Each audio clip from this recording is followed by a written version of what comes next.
जनक ने कहा, ज्ञान, ज्ञेय और ज्ञाता ये तीनों यथार्थ नहीं। जिसमें ये तीनों भासते हैं मैं वही निरंजन।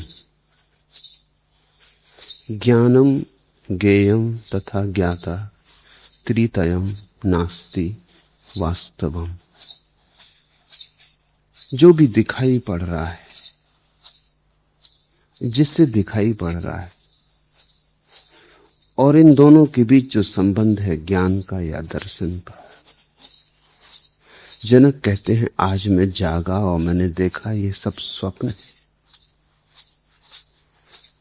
जो जागा है और जिसने इन तीनों को देखा स्वप्न की भांति तिरोहित होते, वही केवल सत्य है। तो तुम साक्षी को दृष्टा मत समझ लेना।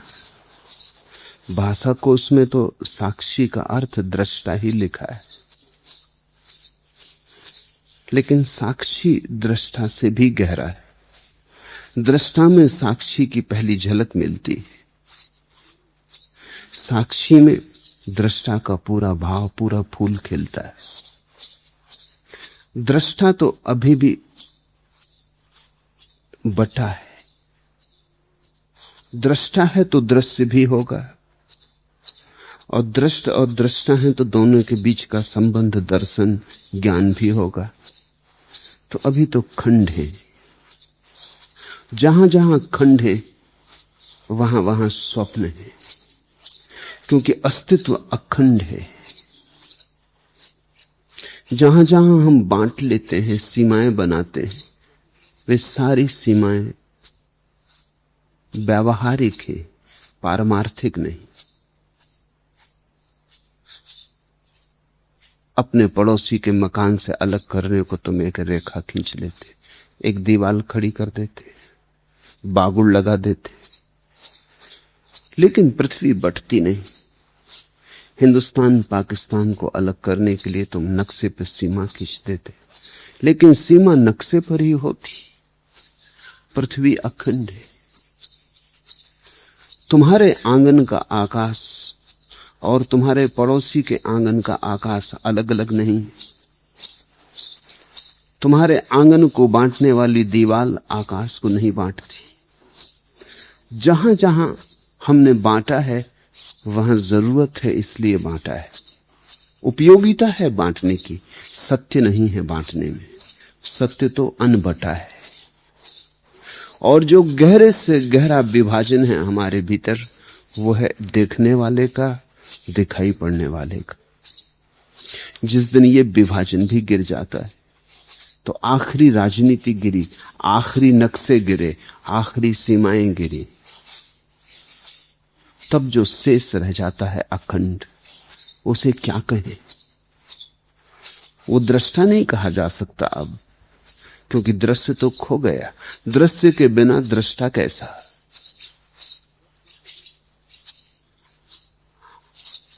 इस दृष्टा को जो हो रहा है वो दर्शन नहीं कहा जा सकता, क्योंकि दर्शन तो बिना दृश्य के ना हो सकेगा। तो दृष्टा, दर्शन और दृश्य तो एक साथ ही बंधे। तीनों होंगे तो साथ होंगे, तीनों जाएंगे तो साथ जाएंगे। तुमने देखा, कोई भी स्वप्न जाता है तो पूरा, होता है तो पूरा। तुम ऐसा नहीं कर सकते कि स्वप्न में से थोड़ा सा हिस्सा बचा लो, या कि कर सकते हो। रात तुमने एक स्वप्न देखा कि तुम सम्राट हो गए, बड़ा सिंहासन है, राजमहल है, बड़ा फौज फांटा है। सुबह जाग के क्या तुम ऐसा कर सकते हो कि सपने में से कुछ बचा लो?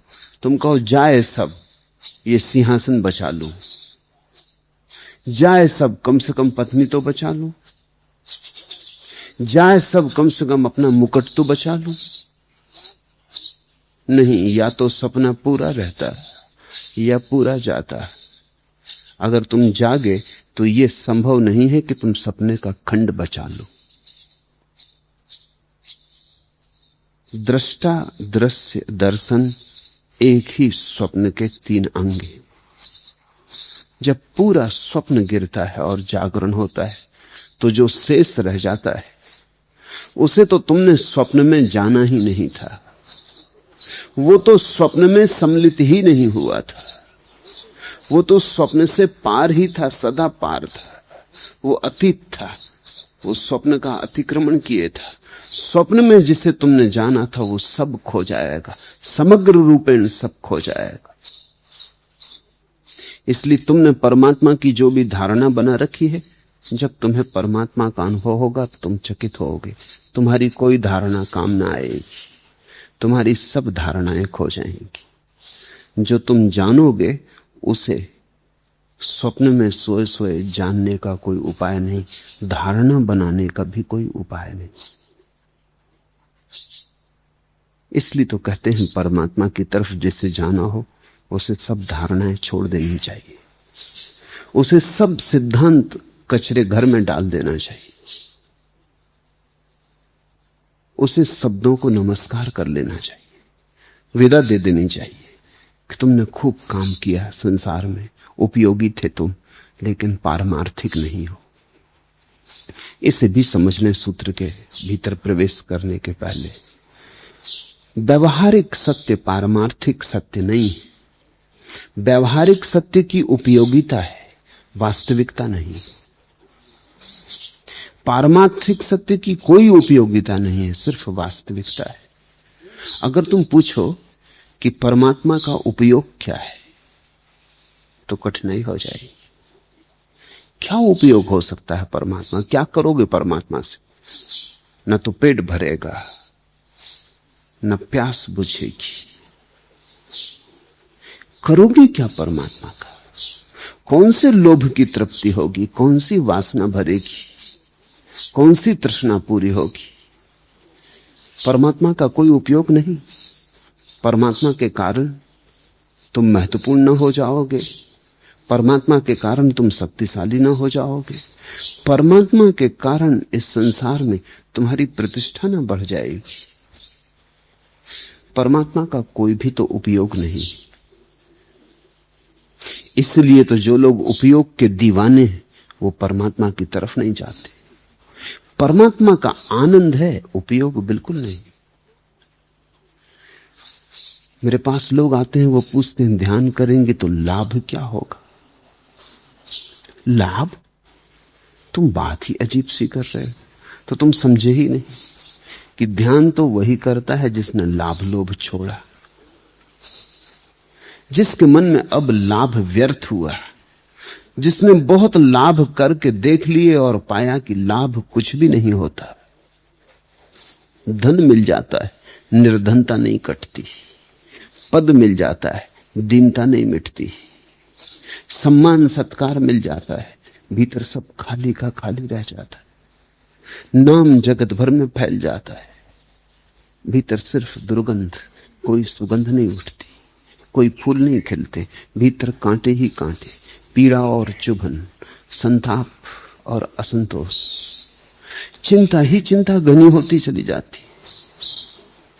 भीतर तो चिता सज रही है, बाहर महल खड़े हो जाते। बाहर जीवन का फैलाव बढ़ता जाता है, भीतर मौत रोज करीब आती चली जाती। जिसको यह दिखाई पड़ा कि लाभ में कुछ लाभ नहीं, वही ध्यान करता है। लेकिन कुछ लोग हैं जो सोचते हैं शायद ध्यान में भी लाभ हो, तो चलो ध्यान करें। वे पूछते हैं ध्यान में लाभ क्या? इससे क्या फायदा होगा?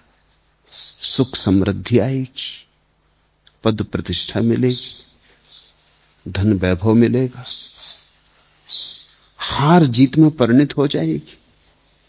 ये जीवन का विषाद, ये जीवन की पराजय, ये जीवन में जो खाली खालीपन है, ये बदलेगा, हम भरे भरे हो जाएंगे। वो प्रश्न ही गलत पूछते। अभी उनका संसार चुका नहीं, वो जरा जल्दी आ गए। अभी फल पका नहीं, अभी मौसम नहीं आया, अभी उनके दिन नहीं आए। ध्यान तो वही करता है या ध्यान की तरफ वही चल सकता है जिससे एक बात दिखाई पड़ गई कि इस संसार में मिलता तो बहुत कुछ और मिलता कुछ भी नहीं। सब मिल जाता है और सब खाली रह जाता है। जिसे ये विरोधाभास दिखाई पड़ गया, फिर वो ये नहीं पूछा ध्यान में लाभ क्या है, क्योंकि लाभ होता है व्यवहारिक बातों में, ध्यान पारमार्थिक है। आनंद है ध्यान में, लाभ बिल्कुल नहीं। तुम ध्यान को तिजोरी में न रख सकोगे, ध्यान से बैंक बैलेंस न बना सकोगे, ध्यान से सुरक्षा सिक्योरिटी न बनेगी। ध्यान तो तुम्हें छोड़ देगा अज्ञात में। ध्यान में तो तुम्हारी जो सुरक्षा थी वो भी चली जाएगी। ध्यान तो तुम्हें छोड़ देगा अपरिचित लोक में, उस अभियान पर भेज देगा जहां तुम धीरे धीरे गलोगे, पिघलोगे, बह जाओगे। ध्यान से लाभ कैसे होगा? ध्यान से तो हानि होगी, और हानि ये कि तुम ना बचोगे। ध्यान तो मृत्यु है, लेकिन तब जब तुम मर जाते हो। शरीर से ही नहीं, शरीर से तो तुम बहुत बार मरे हो। उस मरने से कोई मरता नहीं। वो मरना तो वस्त्र बदलने जैसा है। पुराने वस्त्रों की जगह नए वस्त्र मिल जाते हैं, बूढ़ा बच्चा होकर आ जाता है। उस मरने से कोई कभी मरा नहीं। मरे तो हैं कुछ थोड़े से लोग, कोई अष्टावक्र, कोई बुद्ध, कोई महावीर, वे मरे, उनकी मृत्यु पूरी है, फिर वे वापस नहीं लौटते। ध्यान मृत्यु है। ध्यान में तुम तो मरोगे, तुम तो मिटोगे, तुम्हारी तो छाया भी न रह जाएगी। तुम्हारी तो छाया भी अपवित्र करती। तुम तो रंच मात्र ना बचोगे। तुम ही ना बचोगे, तुम्हारे लाभ का कहां सवाल। तुम स्वयं एक व्यवहारिक सत्य हो। तुम सिर्फ एक मान्यता हो, तुम हो नहीं। तुम सिर्फ एक धारणा हो, तुम्हारा कोई अस्तित्व नहीं। तुम्हारी धारणा तो बिखर जाएगी, सब धारणाएं बिखर जाएंगी तुम्हारे बिखरते, क्योंकि जब मालिक ही ना रहा तो जो सब साज सामान इकट्ठा कर लिया था वो सब बिखर जाएगा। जब संगीतज्ञ ही ना रहा तो वीणा क्या बचेगी। कहते हैं ना रहा बांस, न बजेगी बांसुरी। तुम ही गए तो बांस ही गया, अब बांसुरी का कोई उपाय ना रहा। तब जो शेष रह जाएगा वही समाधि है, वह है पारमार्थिक। पारमार्थिक का अर्थ है जो है परम आनंद में है, परम विभा में। बरसेगा आशीष,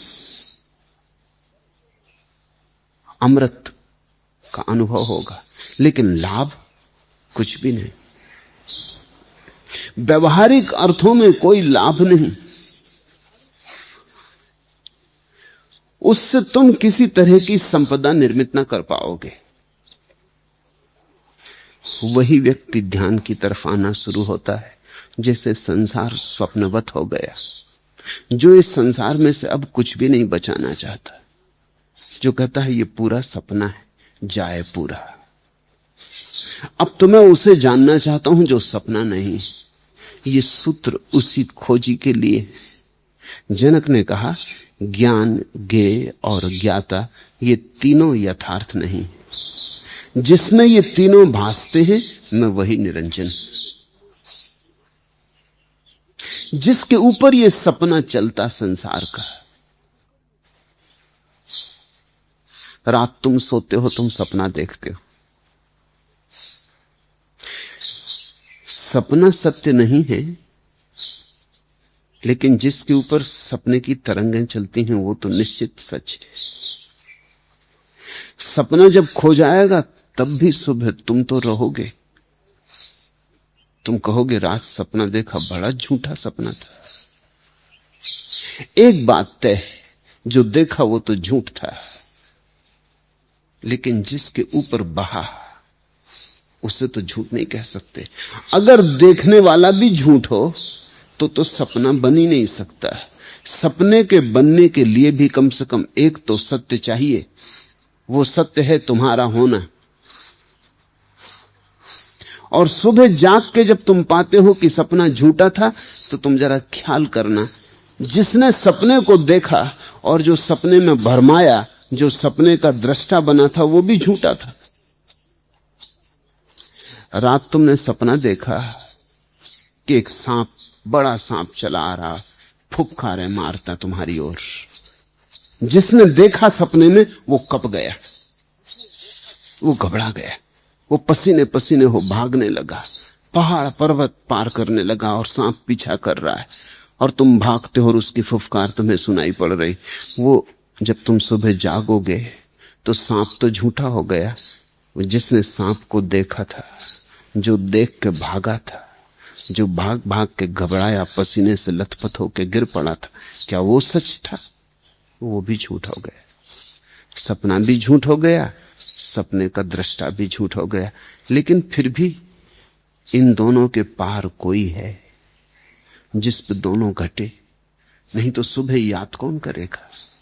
ये किसको आती याद? ये कौन कहता सुबह कि सपना झूठ था? ख्याल रखना, दृश्य तो झूठ था ही, वो जो दृष्टा था सपने में वो भी झूठ था, क्योंकि वो झूठ के मोह में आ गया था। झूठ से जो प्रभावित हो जाए वो भी झूठ, झूठ से जो आतंकित हो जाए वो भी झूठ। सत्य कहीं झूठ से प्रभावित हुआ है? झूठे से जो भयभीत हो जाए वो भी झूठ। झूठ को जो मान ले कि सच है वो भी झूठ। झूठ को मानने में ही हम झूठ हो जाते। दोनों गए। जैसे सुबह जागता कोई, ऐसे ही एक दिन अंतिम जागरण आता, ध्यान का, समाधि का, साक्षी का। उस दिन तुम पाते हो सब झूठ था। तब तुम ये नहीं कहते कि पत्नी ही झूठ थी, पति भी झूठ था। तब तो ये नहीं कहते कि धन झूठ था, वो जो धन को इकट्ठा कर रहा था वो भी झूठ था। तब तुम ये नहीं कहते सिर्फ कि मेरे बाहर जो झूठ था वही झूठ था, तब तुम जानते हो कि तुम्हारे भीतर भी बहुत कुछ था जो झूठ था। और जो अब बचा है वो तो ना तुम्हारे बाहर था और ना भीतर था, वो तो बाहर भीतर दोनों के पार था। आत्मा भीतर नहीं,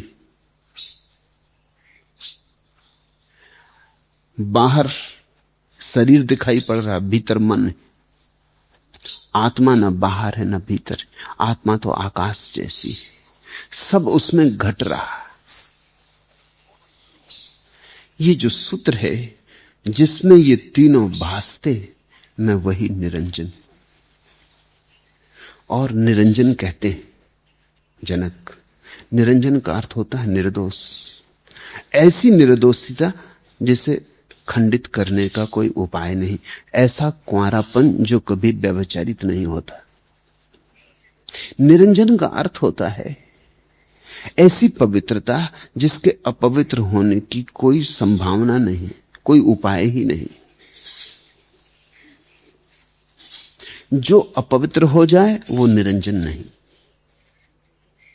जो सपने में दब जाए और सपने में खो जाए वो निरंजन नहीं। जो झूठ से आंदोलित हो जाए वो निरंजन नहीं। जो झूठ से इतना प्रभावित हो जाए कि झूठ के पीछे दौड़ने लगे वो निरंजन नहीं। निरंजन तो सदा पवित्र, शांत, आकाश जैसा निर्मल। आकाश में देखा कितने धूल के बवंडर उठते हैं, काले बादल छाते हैं, आते हैं चले जाते हैं। आकाश का निरंजनपन शेष रहता। न तो धूल के बादल आकाश को गंदा कर पाते, न काले बादल आकाश को गंदा कर पाते। सब कुछ होता रहता है लेकिन आकाश की निर्दोषिता शाश्वत है, उस पर कोई खंडन नहीं होता। ऐसी दशा को कहते निरंजन।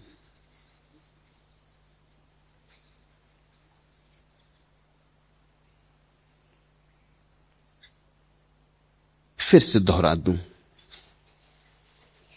तुमने जो अब तक जाना है उसमें से कुछ भी सच नहीं। तुमने अब तक जो माना है उसमें से कुछ भी सच नहीं।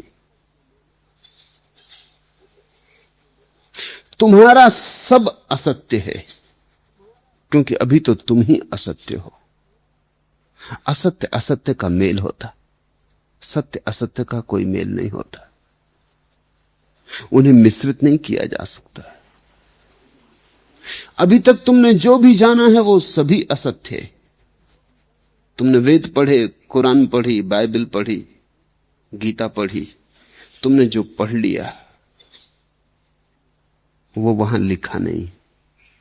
तुमने वही पढ़ लिया जो तुम अपनी अज्ञान की दशा में पढ़ सकते हो। तुमने बहुत से संयम साधे, मगर तुम्हारे सब संयम झूठ को ही साधने में सहयोगी होते हैं, क्योंकि तुम ही अभी झूठ हो। तुम संयम कैसे साधोगे? तुम्हारा संयम भी सपना ही होगा। तुमने तप भी किए, दान भी किए, तुमने उपवास भी किए, तुमने पूजा प्रार्थना भी की, लेकिन सब व्यर्थ गई, सब पानी में बह गई, क्योंकि मौलिक बात, आधारभूत बात तुम्हें ख्याल में नहीं आई। कल मैं बच्चों का एक गीत पढ़ रहा था। नदी घाट से बांझ लदे, चले शहर को 5 गधे। पहला बोला मैं राजा, कहा दूसरे ने जा जा। बोला तीसरा बंद करो झगड़ा, क्योंकि तीसरा था तगड़ा। चौथे ने प्रस्ताव किया, चालाकी से काम लिया। लड़ने से पहले सुन लो, मुझको निर्णायक चुन लो। आया ताव 5वें को, शुरू किया रैंको रैंको। खूब चली फिर दुलत्ती, कुचल गई पत्ती पत्ती। मालिक आया तभी सधे, बदले बिल्कुल नहीं गधे। मालिक को देख के सध भी गए, शांत भी खड़े हो गए, बदले बिल्कुल नहीं गधे। लेकिन कहीं मालिक को देख के सध के खड़े हो जाने से, सधे हो जाने से कहीं गधे बदले। तो कुछ गधे हैं जो बाजार में तुम्हें मिलेंगे, कुछ गधे तुम्हें आश्रमों में मिलेंगे। सधे बधे गधे, मगर बदले बिल्कुल नहीं गधे। कोई धन के पीछे पागल है, कोई धन छोड़ने के पीछे पागल है, लेकिन धन का प्रभाव दोनों पर है। धन से छूट नहीं होती दिखती, धन छूट जाता है तो भी धन से छूट होती नहीं दिखती। कोई स्त्रियों के पीछे दीवाना है, कोई स्त्रियों से घबरा के भाग गया है।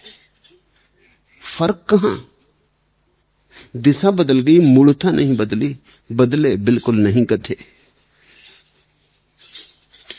घबराहट कि कहीं स्त्री न छू जाए, कि कहीं स्त्री दिखाई न पड़ जाए। ये घबराहट कैसी? अगर तुम्हें दिखाई पड़ गया कि सब सपना है तो घबराहट कैसी? सुबह जाग के अगर कोई कहे कि रात देखा कि सब सपना है,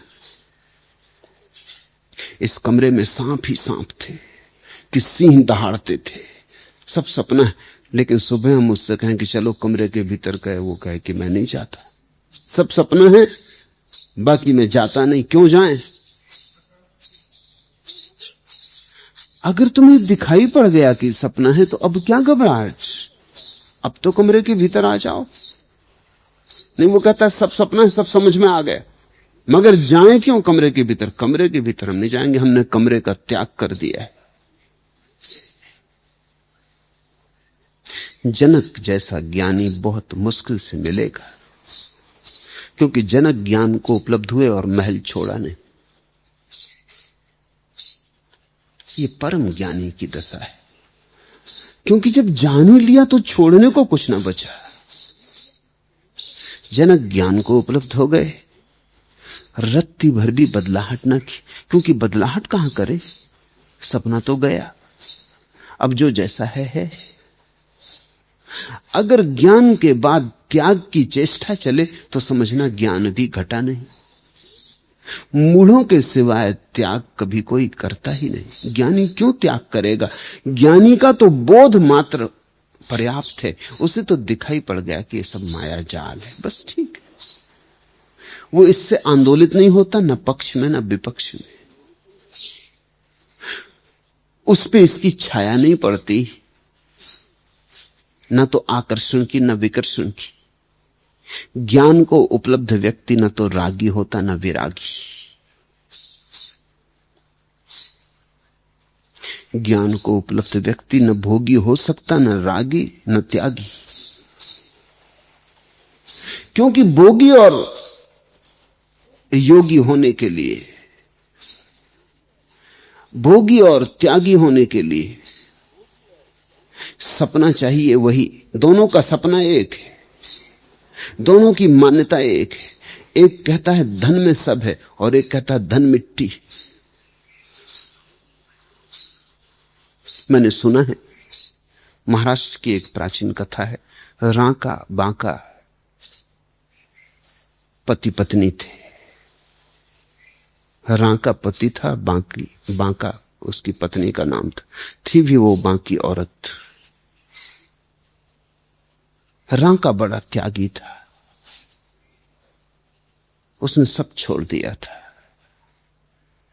वो भीख भी नहीं मांगता था, वो रोज जाके जंगल से लकड़ी काट लाता और बेच देता।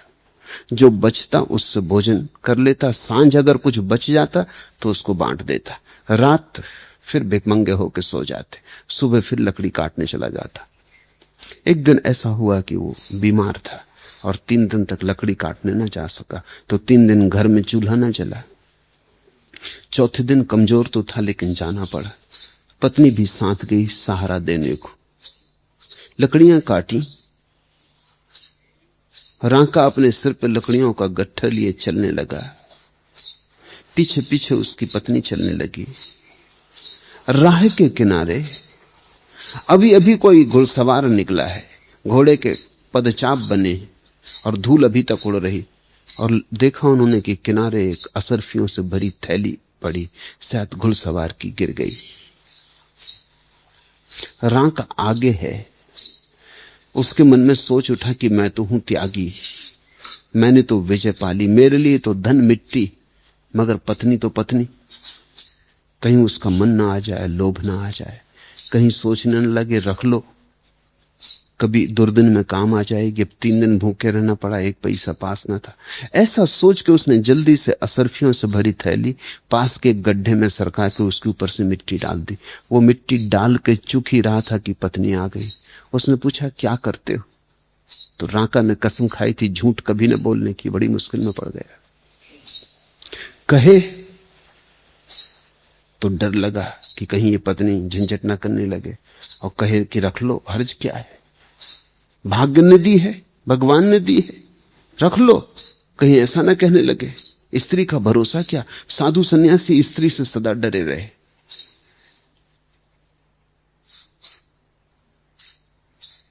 मगर झूठ भी न बोल सका क्योंकि कसम खा ली थी। तो उसने मजबूरी में कहा कि सुन, मुझे क्षमा कर और कोई और बात मत उठाना, सत्य कह देता हूं। यहां थैली पड़ी थी, ये सोच के कि तेरा लोभ न जग जाए। मैं तो खैर लोभ का त्याग कर चुका, मगर तेरा क्या भरोसा? स्त्री यानी यस स्त्री का कहीं मोक्ष होता है? जब तक वो पुरुष न हो जाए तब तक मोक्ष नहीं कहते धर्मशास्त्र। सब धर्मशास्त्र पुरुषों ने लिखे, वहां भी बड़ी राजनीति। तो तू स्त्री है, कमजोर हृदय की है, रागात्मक तेरी प्रवृत्ति है, तू कहीं उलझ न जाए, इसलिए तेरे को ध्यान रख के मैंने ये असरफियां मिट्टी में ढक दी और ऊपर से मिट्टी डाल रहा हूं। रांका की बात सुन के बांका खूब हंसने लगी। उसे नाम इसलिए तो बांका मिला। वो कहने लगी ये भी खूब रही, मिट्टी मिट्टी डालते तुम्हें शर्म नहीं आती? और जरूर तुम्हारे भीतर कहीं लोभ बाकी है। जो तुम मुझ में सोचते हो वो तुम्हारे भीतर कहीं छिपा होगा। जो तुम मुझ पे आरोपित करते हो वो कहीं तुम्हारे भीतर दबा पड़ा होगा। तुम्हें अभी सोना सोना दिखाई पड़ता है? तुम्हें अभी भी सोने और मिट्टी में फर्क मालूम होता है? वो तो रोने लगी, तो कहने लगी मैं तो ये सोचती थी कि तुम त्यागी हो गए, ये क्या हुआ? अभी तक धोखा ही चला, तुम मिट्टी पे मिट्टी डाल रहे हो। ये बांका समझती जनक का सूत्र। जनक परम ज्ञान को उपलब्ध हो गए और कुछ भी न छोड़ा। भोग और त्याग दोनों ही अज्ञानी के, वो एक ही सिक्के के 2 पहलू। मेरे पास एक सन्यासी एक दफा मिलने आए, जो उनको साथ ले आए थे मेरे पास तक। उन्होंने कहा कि योगी जी बड़े महात्मा हैं, बड़े पहुंचे हुए हैं, रुपए पैसे को हाथ भी नहीं लगाते, कोई रुपया पैसा सामने कर देते धर मुंह फेर लेते। और इसलिए तो मैं इनके साथ चलता हूं, क्योंकि टिकट लेनी, टैक्सी का भाड़ा चुकाना, तो पैसे मैं रखता हूं। मैंने पूछा तुम्हारा नाम क्या है? कहा भोगीलाल भाई। योगी भोगी का खूब मेल मिला। पैसे वस्तुतः किसके हैं? मेरे तो नहीं है, भोगीलाल भाई ने कहा, क्योंकि मुझे कौन देता है? देते तो लोग स्वामी जी को, रखता मैं हूं। है तो स्वामी जी के, अगर सच पूछे तो, क्योंकि मैं कौन, मेरी स्थिति क्या, मैं तो साधारण आदमी हूं। चढ़ाते उनको हैं, संभालता मैं हूं, बाकी वो छूते नहीं, वो बड़े योगी हैं। योगी और भोगी एक ही सिक्के के दो पहलू हैं। जहां तुम योगीलाल भाई को पाओगे, वहीं भोगीलाल भाई को भी पाओगे। उन दोनों का एक दूसरे के बिना चल भी नहीं सकता, असंभव है, क्योंकि सिक्का कहीं एक पहलू का हुआ है, उसमें दोनों पहलू ही चाहिए। वीतराग पुरुष तो वही है जिसकी ना तो पकड़ अब भोग की है और ना योग की, जिसने जान लिया कि सब सपना है, अब भागना कहां है, न भोगना है न भागना है, अब तो जो हो उसे देखते रहना है, अब तो साक्षी भाव में जीना है। ऐसा हो तो ठीक, वैसा हो तो ठीक, महल हो तो ठीक, झोपड़ी हो तो ठीक, कुछ हो तो ठीक, कुछ ना हो तो ठीक। वीतराग चित्त की दशा भोग और त्याग के पार की दशा है, क्योंकि भोग भी एक सपना है और त्याग भी एक सपना है। दोनों से जो जाग गया वही साक्षी है।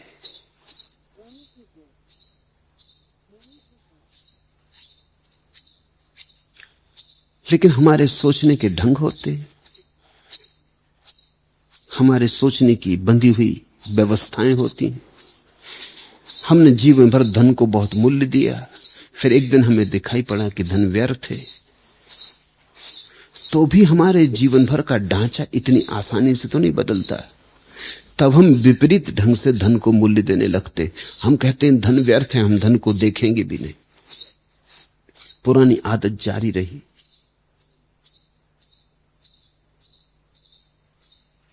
मैंने सुना कि मुल्ला नसरुद्दीन एक बार नास्तिक हो गया। अब मुसलमान साधारणतः नास्तिक होते नहीं, इतनी हिम्मत मुसलमान जोड़ा ही नहीं पाते। नास्तिक तो हो गया, लेकिन पुरानी आदत तो नहीं छूटी। मुझे मिलने आया तो मैंने पूछा कि मुल्ला, मैंने सुना तुम नास्तिक हो गए, चलो अच्छा किया, कुछ तो हुए। अब तुम्हारा सिद्धांत क्या? उसने कहा मेरा सिद्धांत बिल्कुल साफ है, मैंने टांग रखा अपने दीवार पर कि कोई ईश्वर नहीं है और पैगंबर मोहम्मद उसके पैगंबर। कोई ईश्वर नहीं है और मोहम्मद उसके पैगंबर। वो पुरानी आदत कि एक ही अल्लाह और एक ही पैगंबर मोहम्मद, उसमें से आधा तो बदला। उतनी तो हिम्मत जुटाएगी कोई ईश्वर नहीं, लेकिन पुरानी आदत। अब ईश्वर नहीं है तो भी मोहम्मद तो पैगंबर है ही। हमारी आदतें ऐसी ही चलती हैं, बड़ी सूक्ष्म है। एक मित्र मुल्ला नसरुद्दीन को मिल गया होटल में, तो उसने कहा यार एक एक पैग हो जाए तो कैसा रहे। मुल्ला ने कहा नहीं भाई, शुक्रिया, बहुत बहुत धन्यवाद। नहीं इसलिए कि एक तो मेरे धर्म में शराब पीने की मनाही, दूसरे जब मेरी पत्नी मरने को थी तो मैंने उसके सामने कसम खा ली है कि कभी शराब न पीऊंगा, और तीसरे अभी अभी मैं घर से पी के चला आ रहा हूं।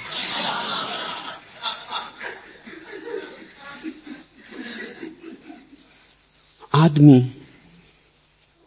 बिना देखे बिना दृष्टा बने कसमें खाता, व्रत ले लेता, त्याग कर देता, संकल्प बना लेता, उससे क्या होगा? उसके सोचने के ढंग तो नहीं बदलते, उसके सोचने की मौलिक प्रक्रिया तो नहीं बदलती। वो पुराने ही ढांचों में नए सिक्के ढालने लगता है, लेकिन नए सिक्कों पर मोहरें तो पुरानी ही होती, हस्ताक्षर तो पुराने ही होते। तुम अगर ऐसे ऊपर ऊपर बदलने में लगे रहे तो कभी ना बदलोगे। ये तुम बदलने का धोखा दे रहे हो। बदलाहट तो आमूल होती, जड़मूल से होती। बदलाहट तो एक झंझावात है, एक क्रांति है, जिसमें तुम्हारा सब उखड़ जाता है, जिसमें तुम्हारे देखने, सोचने, विचारने की प्रक्रियाएं समाप्त हो जाती, अभिनव का जन्म होता है, अतीत से तुम्हारा समस्त संबंध विच्छेद हो जाता है। उसमें से कुछ भी तुम बचा के नहीं लाते, किसी भी बहाने से बचा के नहीं लाते। धन में रस था तो तुम त्यागी बन सकते हो, लेकिन तुम्हारा रस धन में ही रहेगा।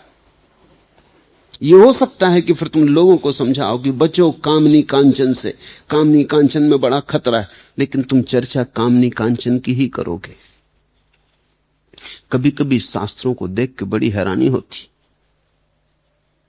ऋषि मुनि निरंतर कामनी कांचन की बात करते रहते, बचो कामनी कांचन से। ऐसा लगता है अभी भी डरे हुए, और शायद दूसरों को समझाने के बहाने अपने को समझा रहे।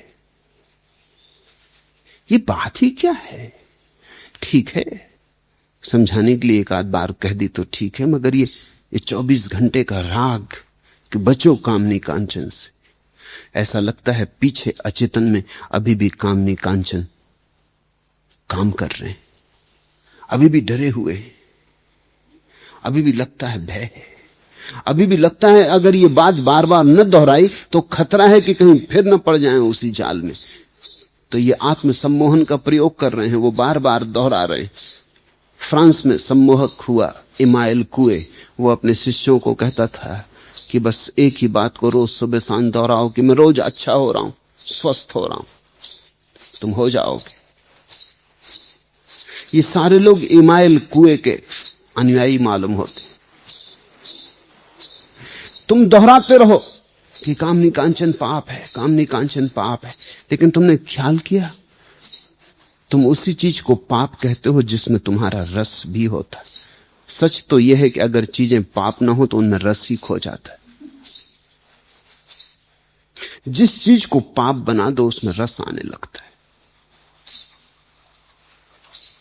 कहो कि पाप है तो आकर्षण पैदा होता है। तुम छोटे से बच्चों को कहो कि वहां मत जाना, बस सारी दुनिया बेकार हुई, अब वहीं जाने में रस मालूम होता। ईसाई कथा है कि परमात्मा ने जब बनाया आदमी और हव्वा को तो उसने कहा कि देखो और सब फल तो खाना इस बगीचे के, सिर्फ ये जो बीच में एक वृक्ष लगा है, एक ज्ञान का वृक्ष है, इसका फल मत खाना। फिर मुश्किल हो गई। मुश्किल खुद परमात्मा ने पैदा करवा दी। इतना बड़ा विराट जंगल था कि अगर आदम हव्वा को खुद पे छोड़ दिया होता तो शायद अभी तक भी वो खोज ना पाए होते उस वृक्ष को। अनंत। मगर वो परमात्मा का कहना और तख्ती लगा देना कि यहां इस फल को मत खाना, बस वही बना उत्तेजना का कारण। फिर सारा बगीचा व्यर्थ हो गया। फिर रात सपना भी आदम और हव्वा यही देखते रहे होंगे कि कब, कैसे, आखिर परमात्मा ने मना क्यों किया? जरूर कुछ राज होगा। और तभी तो वो सांप उनको, शैतान उनको भटका सका। उसने कहा अरे पागलो, परमात्मा खुद इसका फल खाता है, तुम खाओगे तुम भी परमात्मा जैसे हो जाओगे, इसलिए तो रोका, ईर्ष्यावश। अब अगर दोबारा परमात्मा संसार बनाए तो उससे मैं कहना चाहूंगा अब की बार तुम ये कह देना कि सांप को मत खाना। बस आदम हव्वा सांप को खा जाते अगर परमात्मा ने कहा होता कि सांप को मत खाना और सब खाना। शैतान को खा जाते अगर तख्ती लगा दी होती कि शैतान को छोड़ना, बाकी सब खा जाना। मगर वो तख्ती लगाई थी ज्ञान के वृक्ष पर। निषेध आमंत्रण बन जाता है।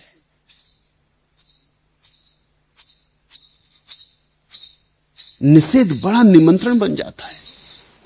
कहो नहीं और प्राणों में कोई छटपटाहट होती कि करके रहो, देखो जरूर कुछ होगा।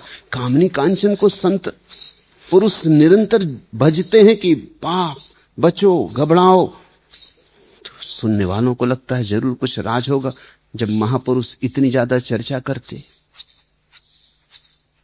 मेरे देखे अगर दुनिया में धन और काम की निंदा बंद हो जाए तो धन और काम का जितना प्रभाव है वो अति शून्य हो जाए, उसका कोई मूल्य न रह जाए। उपयोगिताएं हैं ये, न तो इनको इकट्ठा करने में कोई सार है और न इनको त्यागने में कोई सार है। तुम जरा सोचो तो, अगर जिस चीज के इकट्ठा करने से कुछ नहीं मिलता उसको छोड़ने से कैसे मिल जाएगा? इकट्ठा करने से संसार नहीं मिलता और छोड़ने से परमात्मा मिल जाए, तो त्यागी तो भोगी से भी ज्यादा भ्रांत मालूम होता है। त्यागी तो बेचारा, भोगी तो इतना ही कह रहा है कि अगर हम धन इकट्ठा कर लेंगे तो संसार मिल जाएगा। त्यागी इससे भी बड़े भ्रम में है, वो कह रहा धन अगर छोड़ देंगे तो परमात्मा मिल जाएगा। लेकिन लगता है ऐसा है कि धन से ही सब मिलता है, चाहे संसार चाहे परमात्मा।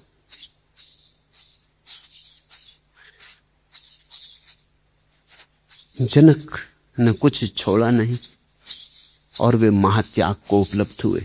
इस क्रांति के सूत्र को समझो। अहो, दुख का मूल द्वैत है, उसकी औषधि ही कोई नहीं। यह सब दृश्य झूठ है, मैं एक अद्वैत शुद्ध चैतन्य रस हूं। यह सूत्र महाक्रांतिकारी है।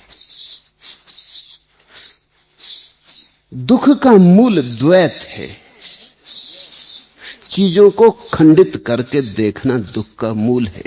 मैं अलग हूं अस्तित्व से, ऐसा मानना दुख का मूल है। जैसे ही तुम मान लो, जान लो तुम अलग नहीं हो, दुख विसर्जित हो जाता है। अहंकार दुख है। अहंकार का अर्थ है हम भिन्न हैं, हम अलग हैं, मैं अकेला हूं और सारे संसार से मुझे लड़ना है।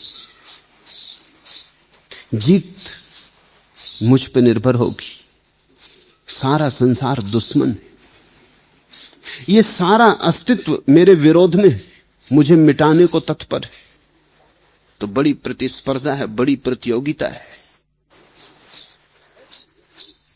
ऐसा व्यक्ति रोज रोज दुख में पड़ता चला जाएगा, क्योंकि वो जिससे लड़ रहा है उससे हम अलग नहीं है। ये तो ऐसे हुआ कि सागर की एक लहर सागर से लड़ने लगे तो कष्ट में पड़ जाएगी, पागल हो जाएगी। जल्दी ही तुम उसे किसी मनोवैज्ञानिक के कोच पर लेटा हुआ पाओगे इलाज करवाते। जल्दी ही किसी पागल खाने में कैद पाओगे अगर कोई लहर सागर से लड़ने लगे। लहर सागर से कैसे लड़ेगी? लहर तो सागर ही है, सागर ही लहराया है लहर में। हम उस अरूप के रूप हैं, हम उस एक के भिन्न भिन्न आकार हैं, हम उस अनंत की ही लहरें हैं, तरंगे हैं। हम में वही तरंगायित हुआ है, वही तुम्हारे भीतर सुन रहा है, वही मेरे भीतर बोल रहा है, वही तुम्हारी आंखों से देख रहा है, वही तुम्हारे कानों से सुन रहा है, वही यहां बैठा है, वही बरस रहा बाहर, वही वृक्षों में हरा भरा है, एक ही है। जनक कहते हैं जिसने दो माना वो भ्रांति में पड़ा, वो दुख में पड़ा, क्योंकि दो मानते ही हिंसा शुरू हो जाती, संघर्ष शुरू हो जाता है, लड़ाई शुरू हो जाती। फिर विश्राम कहां? जिसने एक जाना फिर लड़ना किससे? तुम्हारे शत्रु में भी वही है, और जब मौत आए तुम्हारे द्वार तो मौत में भी वही आएगा, उसके अतिरिक्त कोई है ही नहीं। तुम्हारी बीमारी में भी वही है, स्वास्थ्य में भी वही है, जवानी में बुढ़ापे में भी वही है, सफलता और विफलता में भी वही है। अनेक अनेक रूपों में वही आता, बस वही आता, कोई और आने को नहीं। ऐसी जिसकी प्रतीति गहन हो जाए, फिर उसे दुख कहां। द्वैत मूल महो दुखम नान्यत दयास्ति भेषजम दृश्य मेत मृषा सर्वम एको अहम छिद्रो सो अमलम। दुख का मूल द्वैत, उसकी औषधि कोई नहीं। अमेरिका के एक बहुत विचारशील व्यक्ति ने, फ्रैंकलिन जोन ने एक किताब लिखी है। किताब का नाम है नो रेमेडी, औषधि कोई नहीं। इस सूत्र की व्याख्या है पूरी किताब। शायद इस सूत्र का फ्रैंकलिन जोन्स को कोई पता भी नहीं, लेकिन बस एक इस छोटे से सूत्र की व्याख्या है, औषधि कोई नहीं। तस्य भेषजम अन्यत अस्ति, बस कोई औषधि नहीं। इससे तुम थोड़े चौंकोगे भी, घबराओगे भी, क्योंकि तुम बीमार हो और औषधि की तलाश कर रहे हो। तुम उलझे हो, कोई सुलझाव चाहते हो। तुम परेशानी में हो, तुम कोई हल खोज रहे हो। तुम्हारे पास बड़ी समस्याएं हैं, तुम समाधान की तलाश कर रहे हो, इसलिए तुम मेरे पास आ गए हो। और अष्टावक्र की ये गीता में जनक का उद्घोष है कि औषधि कोई नहीं। इसे समझना ये बड़ा महत्वपूर्ण है। इससे महत्वपूर्ण कोई बात खोजनी मुश्किल है। और इसे तुमने समझ गया तो औषधि मिल गई। औषधि कोई नहीं, ये समझ में आ गया तो औषधि मिल गई। जनक ये कह रहे हैं कि बीमारी झूठी है। अब झूठी बीमारी का कोई इलाज होता? झूठी बीमारी का इलाज करोगे तो और मुश्किल में पड़ोगे। झूठी बीमारी के लिए अगर दवाइयां लेने लगोगे तो बीमारी तो झूठ थी, लेकिन दवाइयां नई बीमारियां पैदा कर देंगी।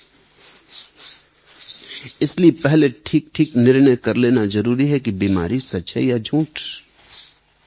एक आदमी के संबंध में मैंने सुना, वो बड़ा परेशान था। उसे एक वहम हो गया कि रात उसने एक सपना देखा कि वो मुंह खोल के सोता था। बचपन से उसकी खराब आदत पड़ गई थी। रात उसने सपना देखा कि मुंह उसका खुला है और एक सांप उसमें घुस गया। घबराहट में नींद तो खुल गई, लेकिन जब वो उसकी नींद खुली तब भी सपना ऐसा प्रगाढ़ था कि उसने बराबर सांप की पूंछ सरकते देखी, अंतिम पूंछ।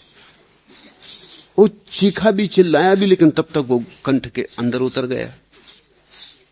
अब उसके बड़े इलाज किए गए, एक्सरे लिए गए, दवाइयां दी गई। डॉक्टर कहे उससे कि कोई सांप नहीं, क्योंकि एक्सरे में आता नहीं। वो कहे हम तुम्हारी माने कि अपनी, वो पेट में चलता है। अब तुम थोड़ा सोचो उस आदमी को, अगर तुम भी ऐसा विचार करो तो चलने लगेगा। विचार की बड़ी क्षमता है, कल्पना की बड़ी शक्ति है। उसकी कल्पना प्रगाढ़ हो गई। वो बैठ न सके, पेट में दर्द हो, कहीं सांप यहां सरक रहा है, कहीं वहां सरक रहा है, और उसका जीवन बेचैनी से भर गया। वो रात सो न सके, काम धाम सब बंद हो गया। चिकित्सकों के पास जाए, वो कहें कि सांप हो भीतर तो हम इलाज करें, कुछ है ही नहीं। संयोग की बात, वो एक सम्मोहनविद के पास गया। उसने कहा कि सांप है। कौन कहता है नहीं? कहने वाले गलत, एक्सरे गलत होगा, लेकिन सांप है। उसकी बात सुनते ही वो आदमी आश्वस्त हुआ। उसने कहा कि गुरु मिले, आपकी ही तलाश कर रहा था। मानते ही नहीं लोग। अब मैं मरा जा रहा हूं, और उसके तकलीफ तो सच थी, चाहे सांप झूठ हो। इसे थोड़ा समझ लेना, उसकी तकलीफ तो सच थी, चाहे सांप झूठ हो। सांप झूठ हो या सच हो, इससे क्या फर्क पड़ता? उसकी तकलीफ तो सच थी। वो दुबला हो गया, सूख के हड्डी हड्डी हो गया। उसकी एक ही घबराहट, एक ही बेचैनी कि सांप से कैसे छुटकारा होगा। सब अस्त व्यस्त उसका जीवन हो गया। लेकिन उस सम्मोहनविद ने कहा हम हल कर लेंगे। उसने इंतजाम किया। उसने उसकी संडास में एक सांप रखवा दिया। जब वो सुबह जाए मल विसर्जन को तो घर के लोगों को कहा कि सांप छोड़ देना, बस बाकी मैं निपटा लूंगा। जब वो मल विसर्जन को गया तो सांप उसने सरकता देखा, नीचे देखा तो भागा, खुश होके बाहर आया। उसने कहा कि देखो, लाओ तुम्हारे एक्सरे। वो डॉक्टरों के पास गया, उसने कहा कि देखो, सांप था, निकल गया। उसी दिन से वो ठीक हो गया। कोई औषधि नहीं का अर्थ यह होता है कि बीमारी झूठ है। इस झूठ बीमारी को झूठ जान लेने में ही छुटकारा है। अगर बीमारी सच होती तो इलाज हो सकता था। अगर तुम परमात्मा से दूर हो गए होते तो मिलने की कोई व्यवस्था हो सकती थी। तुम दूर हुए नहीं और तुम सोचते हो कि दूर हो गए। अगर तुमने अपनी आत्मा से संबंध छोड़ दिया होता तो कोई रास्ता बना लेते, कोई सेतु बनता, विज्ञान कोई उपाय खोज लेता कि फिर से कैसे जुड़ा जाए। लेकिन तुम कभी आत्मा से अलग हुए नहीं, तुम जुड़े हो। अगर मछली सागर के बाहर चली गई होती तो हम सागर में वापस फेंक देते। मछली सागर में है और चीख पुकार मचा रही और तड़फ रही और कहती कि मुझे सागर में वापस भेजो। मैं तड़फ रही हूं इस रेत पर, मेरे प्राण जल रहे हैं, क्या करोगे? एक ही उपाय है कि हम मछली को जगाएं कि सागर तेरे चारों तरफ है, तू कभी छूटी नहीं सागर से। अगर तुम्हें ये बात ख्याल में आ जाए तो परमात्मा को पाने के जितने उपाय हैं वो झूठी बीमारी को मिटाने की औषधियां हैं। इसलिए मैं कहता हूं ये वचन महाक्रांतिकारी। ये वचन ये कह रहा है कि तुम परमात्मा हो, तुम्हें होना नहीं है। तुम्हें उपाय नहीं करना है परमात्मा होने का, सब उपाय व्यर्थ है। और जितने तुम उपाय अनुष्ठान करोगे उतने ही तुम भटकते रहोगे। अनुष्ठान बंधन है। इस सूत्र का ठीक ठीक अर्थ होगा, योग में मत भटकना, उपाय में मत लगना। उपाय तुम्हें दूर ले जाएगा, क्योंकि तुम जिसे खोज रहे हो उसे कभी खोया नहीं है, अभी मौजूद है, यही मौजूद है। इसी क्षण तुम परमात्मा हो, बेशर्त तुम परमात्मा हो। परमात्मा होना तुम्हारा स्वभाव है। विवेकानंद कहा करते थे, एक सिंहनी गर्भवती थी, वो छलांग लगाती थी एक टीले पर से। छलांग के झटके में उसका बच्चा गर्भ से गिर गया, गर्भपात हो गया। वो तो छलांग लगा के चली भी गई, लेकिन नीचे से भेड़ों का एक झुंड निकलता था, वो बच्चा भेड़ों में गिर गया। वो बच्चा बच गया, वो भेड़ों में बड़ा हुआ। वो भेड़ों जैसा ही रिरियाता, मिमियाता, वो भेड़ों के बीच ही सरक सरक के, घसीट घसीट के चलता। उसने भेड़ चाल सीख ली और कोई उपाय भी न था, क्योंकि बच्चे तो अनुकरण से सीखते हैं। जिनको उसने अपने आसपास देखा उन्हीं से उसने अपने जीवन का अर्थ भी समझा, यही मैं हूं। और तो आदमी भी कुछ नहीं करता था, वो तो सिंह सावक था, वो तो क्या करता। उसने यही जाना कि मैं भेड़ हूं। अपने को तो सीधा देखने का कोई उपाय नहीं, दूसरों को देखता था अपने चारों तरफ। वैसी ही उसकी मान्यता बन गई कि मैं भेड़ हूं। वो भेड़ों जैसा डरता और भेड़ें भी उससे राजी होंगी। उन्हीं में बड़ा हुआ तो भेड़ों ने कभी उसकी चिंता नहीं ली, भेड़ भी उसे भेड़ ही मानती।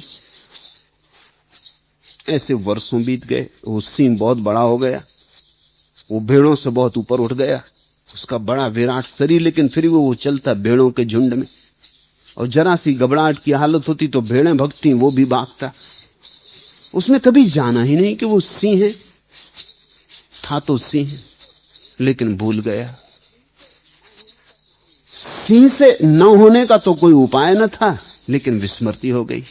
फिर एक दिन ऐसा हुआ कि एक बूढ़े सिंह ने हमला किया भेड़ों के उस झुंड पर। वो बूढ़ा सिंह तो चौंक गया, वो तो विश्वास ही न कर सका कि एक जवान सिंह सुंदर बलशाली भेड़ों के बीच घसर पसर भागा जा रहा है, और भेड़ें उससे घबरा नहीं रही। और इस बूढ़े सिंह को देखकर सब भागे, बेतहासा भागे, रोते चिल्लाते भागे। इस बूढ़े सिंह को भूख लगी थी, लेकिन भूख भूल गई। इसे तो ये चमत्कार समझ में ना आया कि ये हो क्या रहा है। ऐसा तो कभी न सुना, न कानों देखा, न कानों सुना, न आंखों देखा। ये हुआ क्या? वो भागा, उसने भेड़ों की तो फिक्र छोड़ दी, वो सिंह को पकड़ने भागा। बामुश्किल पकड़ पाया, क्योंकि था तो वो भी सिंह। भागता तो सिंह की चाल से था, समझा अपने को भेड़ था। और ये बूढ़ा सिंह था, वो जवान सिंह था, बामुश्किल से पकड़ पाया। जब पकड़ लिया तो वो रिरियाने लगा, मिमियाने लगा। सिंह ने कहा, बे चुप, एक सीमा होती किसी बात की। ये तू कर क्या रहा है? ये तू धोखा किसको दे रहा है? वो तो घसीट के भागने लगा। वो तो कहने लगा, क्षमा करो महाराज, मुझे जाने दो। लेकिन वो बूढ़ा सिंह माना नहीं, उसे घसीट के ले गया नदी के किनारे, नदी के शांत जल में। उसने कहा, जरा झांक के देख। दोनों ने झांका। उस युवा सिंह ने देखा कि मेरा चेहरा और इस बूढ़े सिंह का चेहरा तो बिल्कुल एक जैसा है। बस एक क्षण में क्रांति घट गई। कोई औषधि नहीं, हुंकार निकल गया, गर्जना निकल गई, पहाड़ कंप गए आसपास के। कुछ कहने की जरूरत ना रही। कुछ उस बूढ़े सिंह ने कहा भी नहीं। सदगुरु रहा होगा, दिखा दिया, दर्शन करा दिया। जैसे ही पानी में झलक देखी, हम तो दोनों एक जैसे हैं, बात भूल गई। वो जो वर्षों तक भेड़ की धारणा थी, वो एक क्षण में टूट गई। उद्घोषणा करनी ना पड़ी, उद्घोषणा हो गई, हुंकार निकल गया, क्रांति घट गई। ऐसा ही ठीक अष्टावक्र और जनक के बीच हुआ। अष्टावक्र यानी बूढ़ा सिंह, जनक यानी जवान सिंह पकड़े गए। अष्टावक्र के सत्संग में झलक दिखाई पड़ी। अष्टावक्र की घोषणा में अपने स्वभाव की पहचान हुई। अब तुम पूछो कि अगर कोई सिंह भेड़ों में खो गया हो तो उसे वापस सिंह बनाने की औषधि क्या है? औषधि कोई नहीं, नो रेमेडी। उसको कितनी इंजेक्शन लगाओ, कितनी वेटरनरी डॉक्टर के पास ले जाओ, दवाइयां पिलवाओ, उससे कुछ लाभ ना होगा। तुम्हारी दवाइयां, तुम्हारे इंजेक्शन, तुम्हारा वेटरनरी डॉक्टर के पास ले जाना उसे और कमजोर करता जाएगा। तुम्हारी दवाइयां और उसे भ्रांति से भर देंगी कि हूं तो मैं भेड़ ही। देखो इतने उपाय किए जा रहे हैं मुझे सिंह बनाने के, फिर भी कुछ हो नहीं रहा। मैं सिंह तो हो नहीं पा रहा हूं। और अगर मैं सिंह था तो उपाय क्यों किए जाते? जरूर मैं भेड़ हूं, जबरदस्ती ये लोग सिंह बनाने की चेष्टा कर रहे। फिर अगर समझा बुझा के किसी तरह तुम उसको ये भी भरोसा दिलवा दो कि तू रट रोज सुबह ध्यान कर बैठ के कि मैं सिंह हूं, मैं सिंह हूं, ऐसा रोज रट, अहम ब्रह्मास्मि, धीरे धीरे हो जाएगा। रोज दोहरा कि मैं सिंह होता जा रहा हूं, जैसा कुएं कहता है कि रोज मैं स्वस्थ होता जा रहा हूं, सुंदर होता जा रहा हूं। ऐसा अगर ये सिंह वर्षों तक भी कहता रहे और वर्षों कहने के बाद मान भी ले, तो भी क्या ये सिंह हो जाएगा?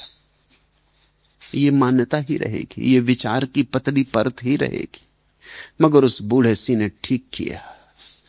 उसने इसे कुछ मंत्र नहीं दिया, जप तप नहीं दिया, घसीट के ले गया, एक स्थिति पैदा की जिसमें इसे अपनी स्वभाव की झलक मिल गई। सदगुरु के सत्संग का इतना ही अर्थ होता है कि वो तुम्हें घसीट के वहां ले जाए जहां तुम उसके चेहरे और अपने चेहरे को मिला के देख पाओ, जहां तुम उसके भीतर के अंतरतम को अपने अंतरतम के साथ मिला के देख पाओ। गर्जना हो जाती, एक क्षण में हो जाती। सत्संग का अर्थ ही यही है, कैसे किसी ऐसे व्यक्ति के पास बैठना, उठना जिसे अपने स्वरूप का बोध हो गया है। शायद उसके पास बैठते बैठते संक्रामक हो जाए बात। शायद उसकी मौजूदगी में, उसकी आंखों में, उसके इशारों में तुम्हारे भीतर सोया हुआ सिंह जाग जाए।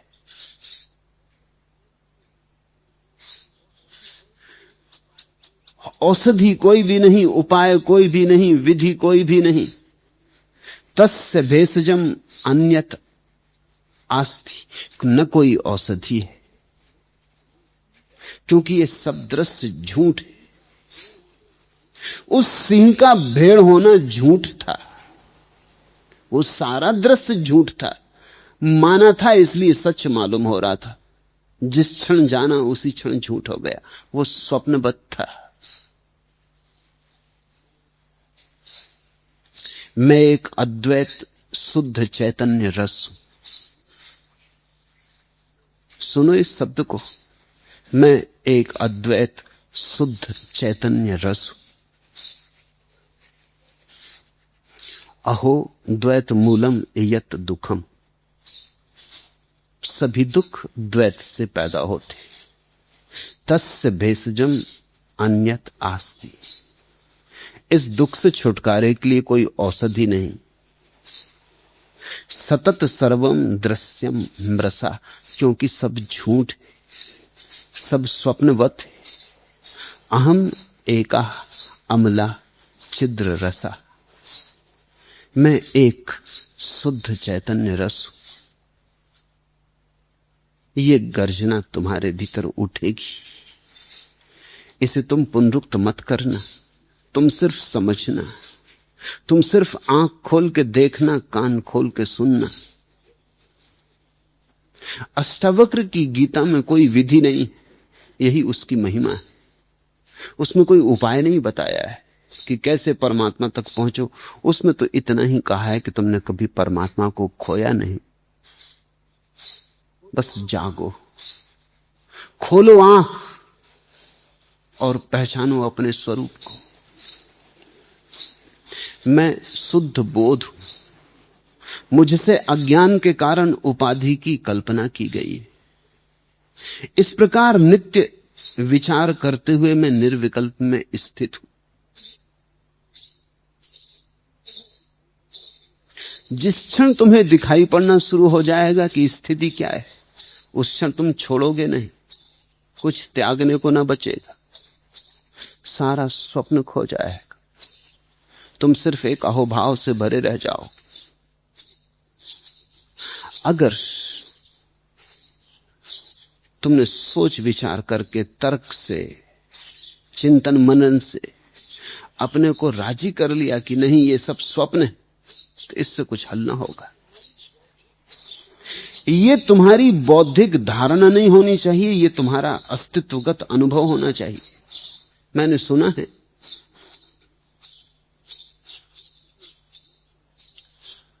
मुल्ला नसुद्दीन से उसकी एक पड़ोसी महिला ने कहा, 5 वर्ष पूर्व मेरा पति आलू खरीदने गया था, परंतु आज तक लौटा नहीं, बताइए मैं क्या करूं। मुल्ला ने खूब सोचा, सिर मारा, आंखें बंद की, बड़ा ध्यान लगाया, फिर बोला, ऐसा है मेरी सलाह मानिए, आप गोभी पका लीजिए। 5 साल हो गए, पति आलू लेने गया था, नहीं लौटा, जाने दीजिए, आप गोभी पका लें या और कोई सब्जी पका लें। महिला कुछ पूछ रही है, मुल्ला कुछ उत्तर दे रहा है। तुम जब किसी से पूछते हो कि मैं दुखी हूं, क्या करूं, तो अष्टावक्र को छोड़ के जो भी उत्तर दिए गए वो बस ऐसे हैं कि गोभी पका लीजिए। कोई ना कोई उपाय बताया जाता है कि ये उपाय कर लो, इस उपाय से सब ठीक हो जाएगा।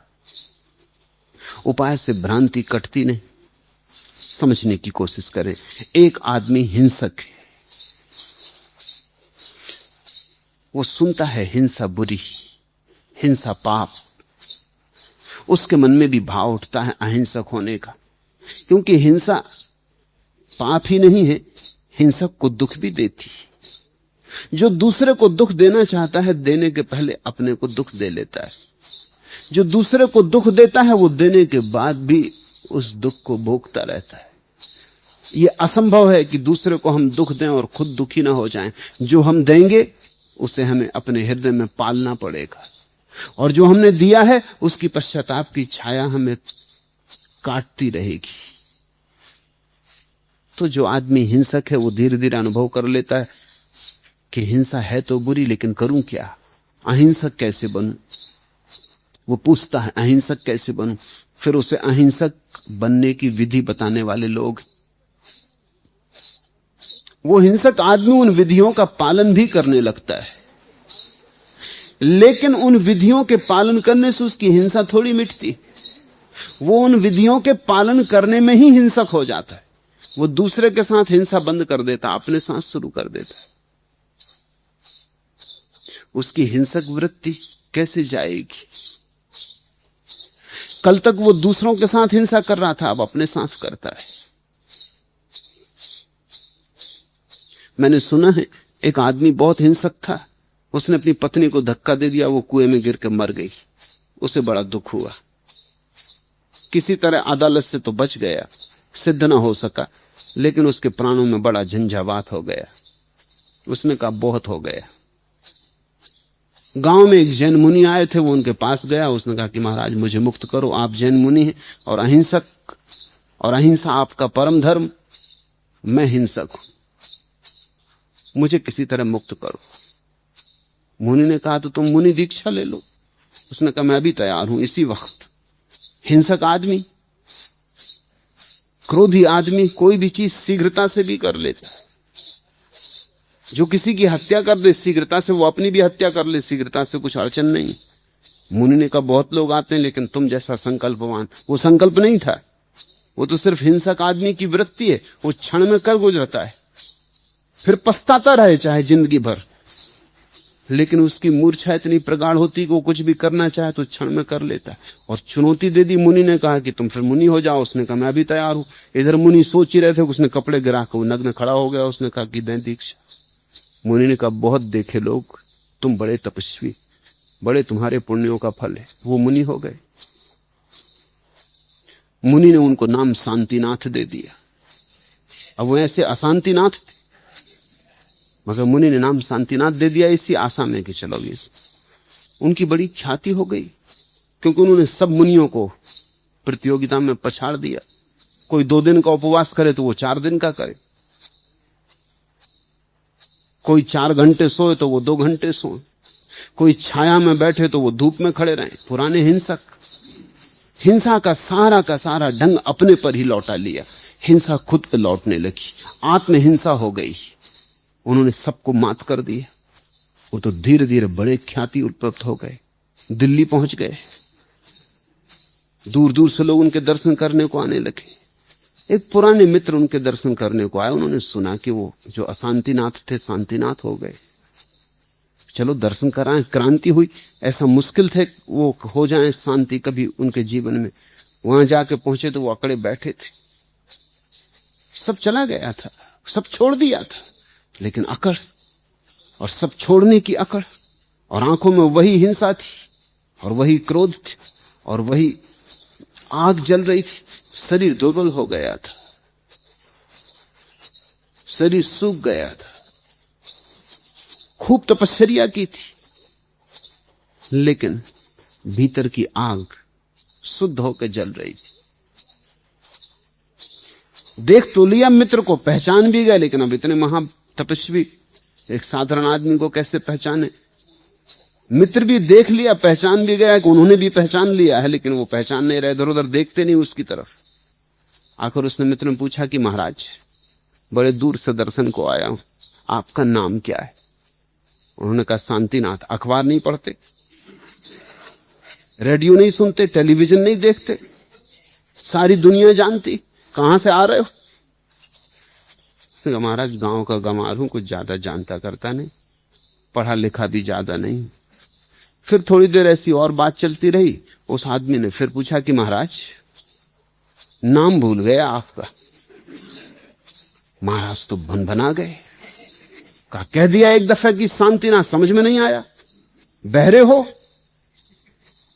वो आदमी बोला कि नहीं महाराज, जरा बुद्धि मेरी कमजोर है। मगर शांतिनाथ का असली रूप प्रकट होने लगा। वो फिर थोड़ी देर बैठा रहा, उसने फिर पूछा कि महाराज नाम भूल गया। तो वो जो उन्होंने पिच्छी रख छोड़ी थी, जैन मुनि रखते पिच्छी, उठा के उसके सिर पर दे मारी। बोले 1000 दफे समझा दिया, तू ऐसे नहीं समझेगा। शांतिनाथ। उसने कहा महाराज बिल्कुल समझ गए, अब बिल्कुल कभी नहीं भूलेगा। इतनी हम जानना चाहते थे कुछ फर्क हुआ कि नहीं हुआ। आप बिल्कुल वही है।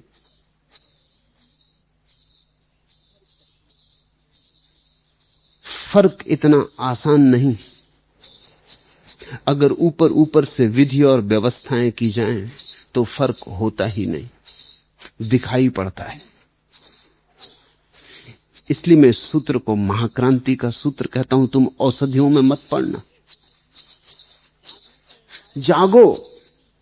जागने के उपाय करने की जरूरत नहीं, जागने के उपाय करना सोने की तरकीबें खोजना है।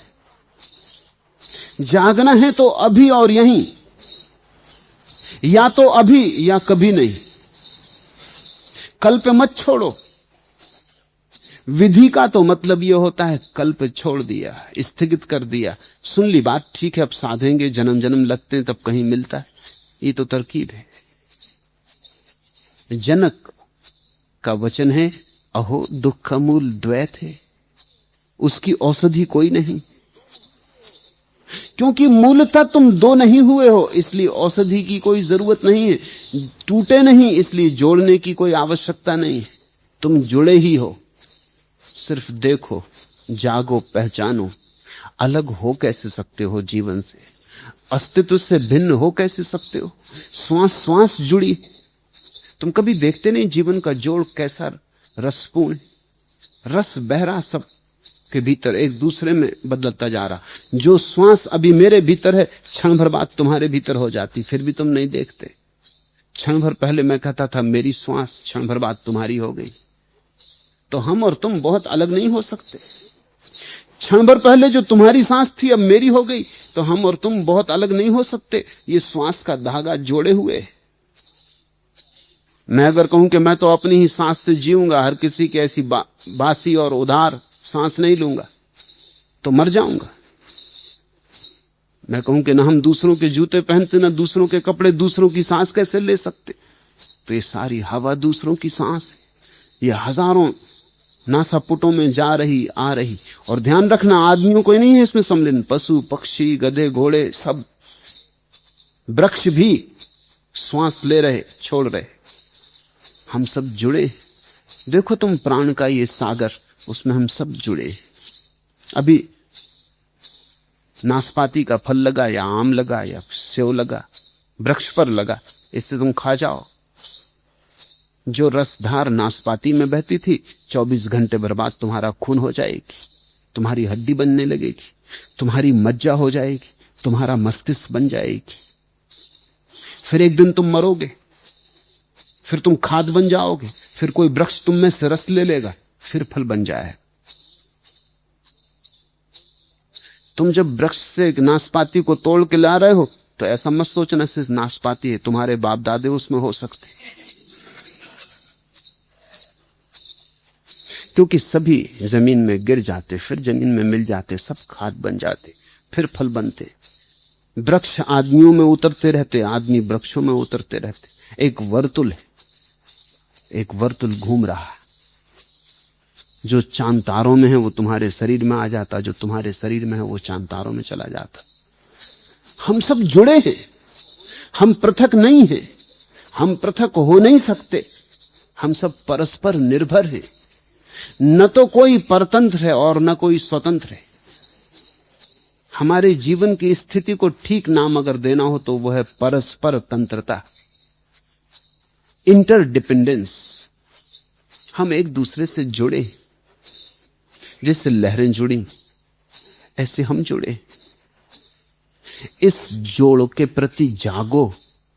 औषधि कोई भी नहीं, और औषधियां बड़े उलझन लाती।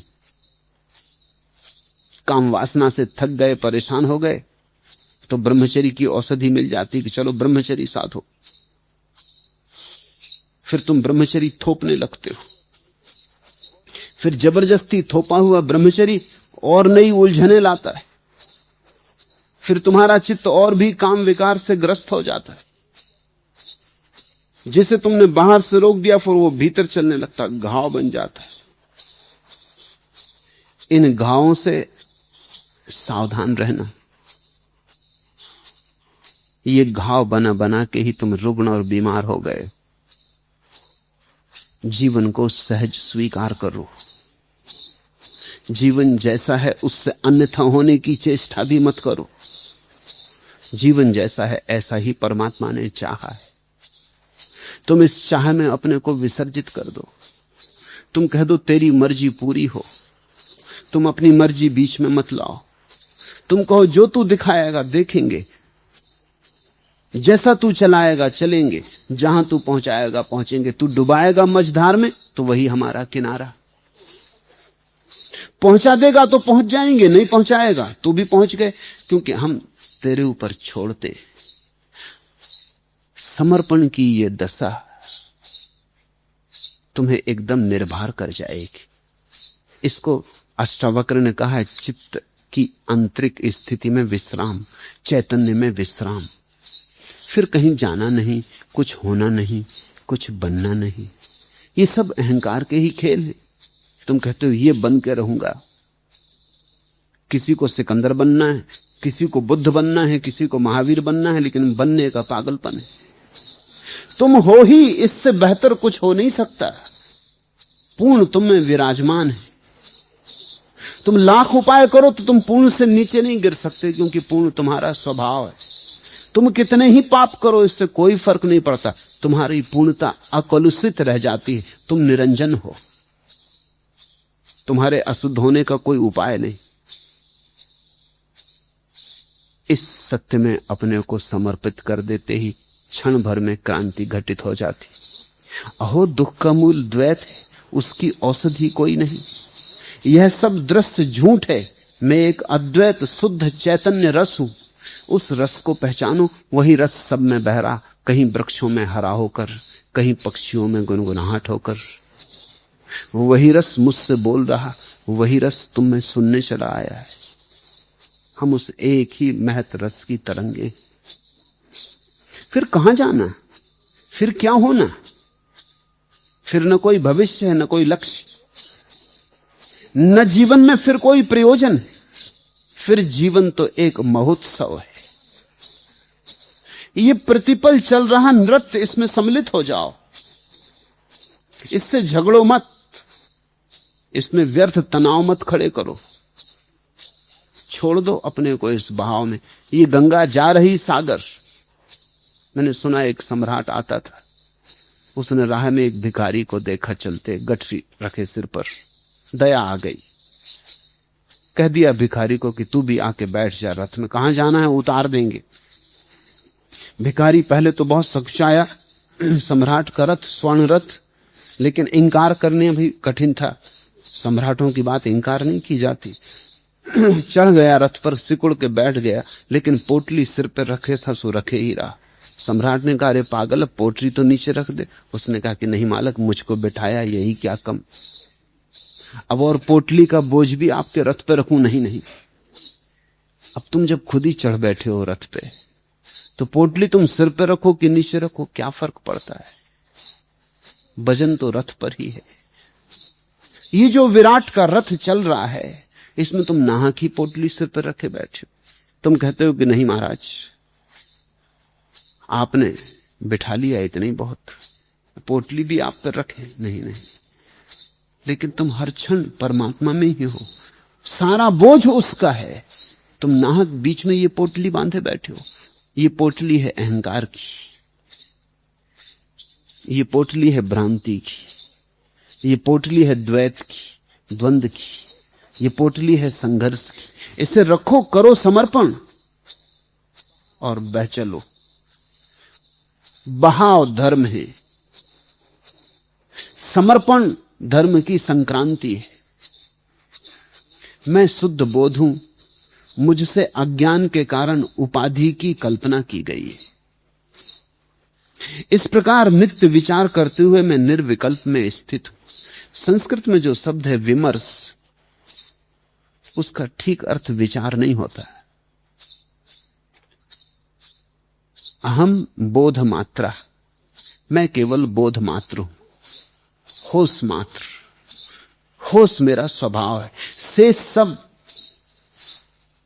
स्वप्नवत है। मया अज्ञानात उपाधि कल्पिता, और से सब मेरी कल्पना के कारण पैदा हुआ है। एवं नित्यम विमर्शिता मम स्थित निर्विकल्पे, और मेरा विमर्श, विमर्श शब्द समझने जैसा, अंग्रेजी में एक शब्द है रिफ्लेक्शन, तो वो ठीक अर्थ है विमर्श का। विचार का तो अर्थ होता है तुम्हें पता नहीं और तुम सोचते हो, तुम कहते हो हम विचार करते हैं। विमर्श का अर्थ होता है जैसे दर्पण में प्रतिबिंब बनता है। दर्पण सोचता थोड़ी, तुम सामने आए तो सोचता थोड़ी कि देखें कौन है, आदमी है कि औरत, सुंदर है क्या सुंदर, फिर वैसा ही रूप बता दे ना। दर्शन दर्पण में सिर्फ प्रकट होता, तुम्हारी छवि बन जाती। रिफ्लेक्शन, विमर्श। जनक कहते हैं इस प्रकार नित्य विमर्श करते हुए, इस प्रकार नित्य क्षण क्षण इस शाश्वत एकता को देखते हुए, ये हृदय के प्रतिबिंब में, हृदय के दर्पण में बनते प्रतिबिंब को निहारते हुए मैं निर्विकल्प चित्त दशा में स्थित हूं, शुद्ध बोध हूं। जो हुआ सब मेरी कल्पना से हुआ, जो हुआ सब मेरी कल्पना का खेल है। कल्पना मनुष्य की शक्ति है।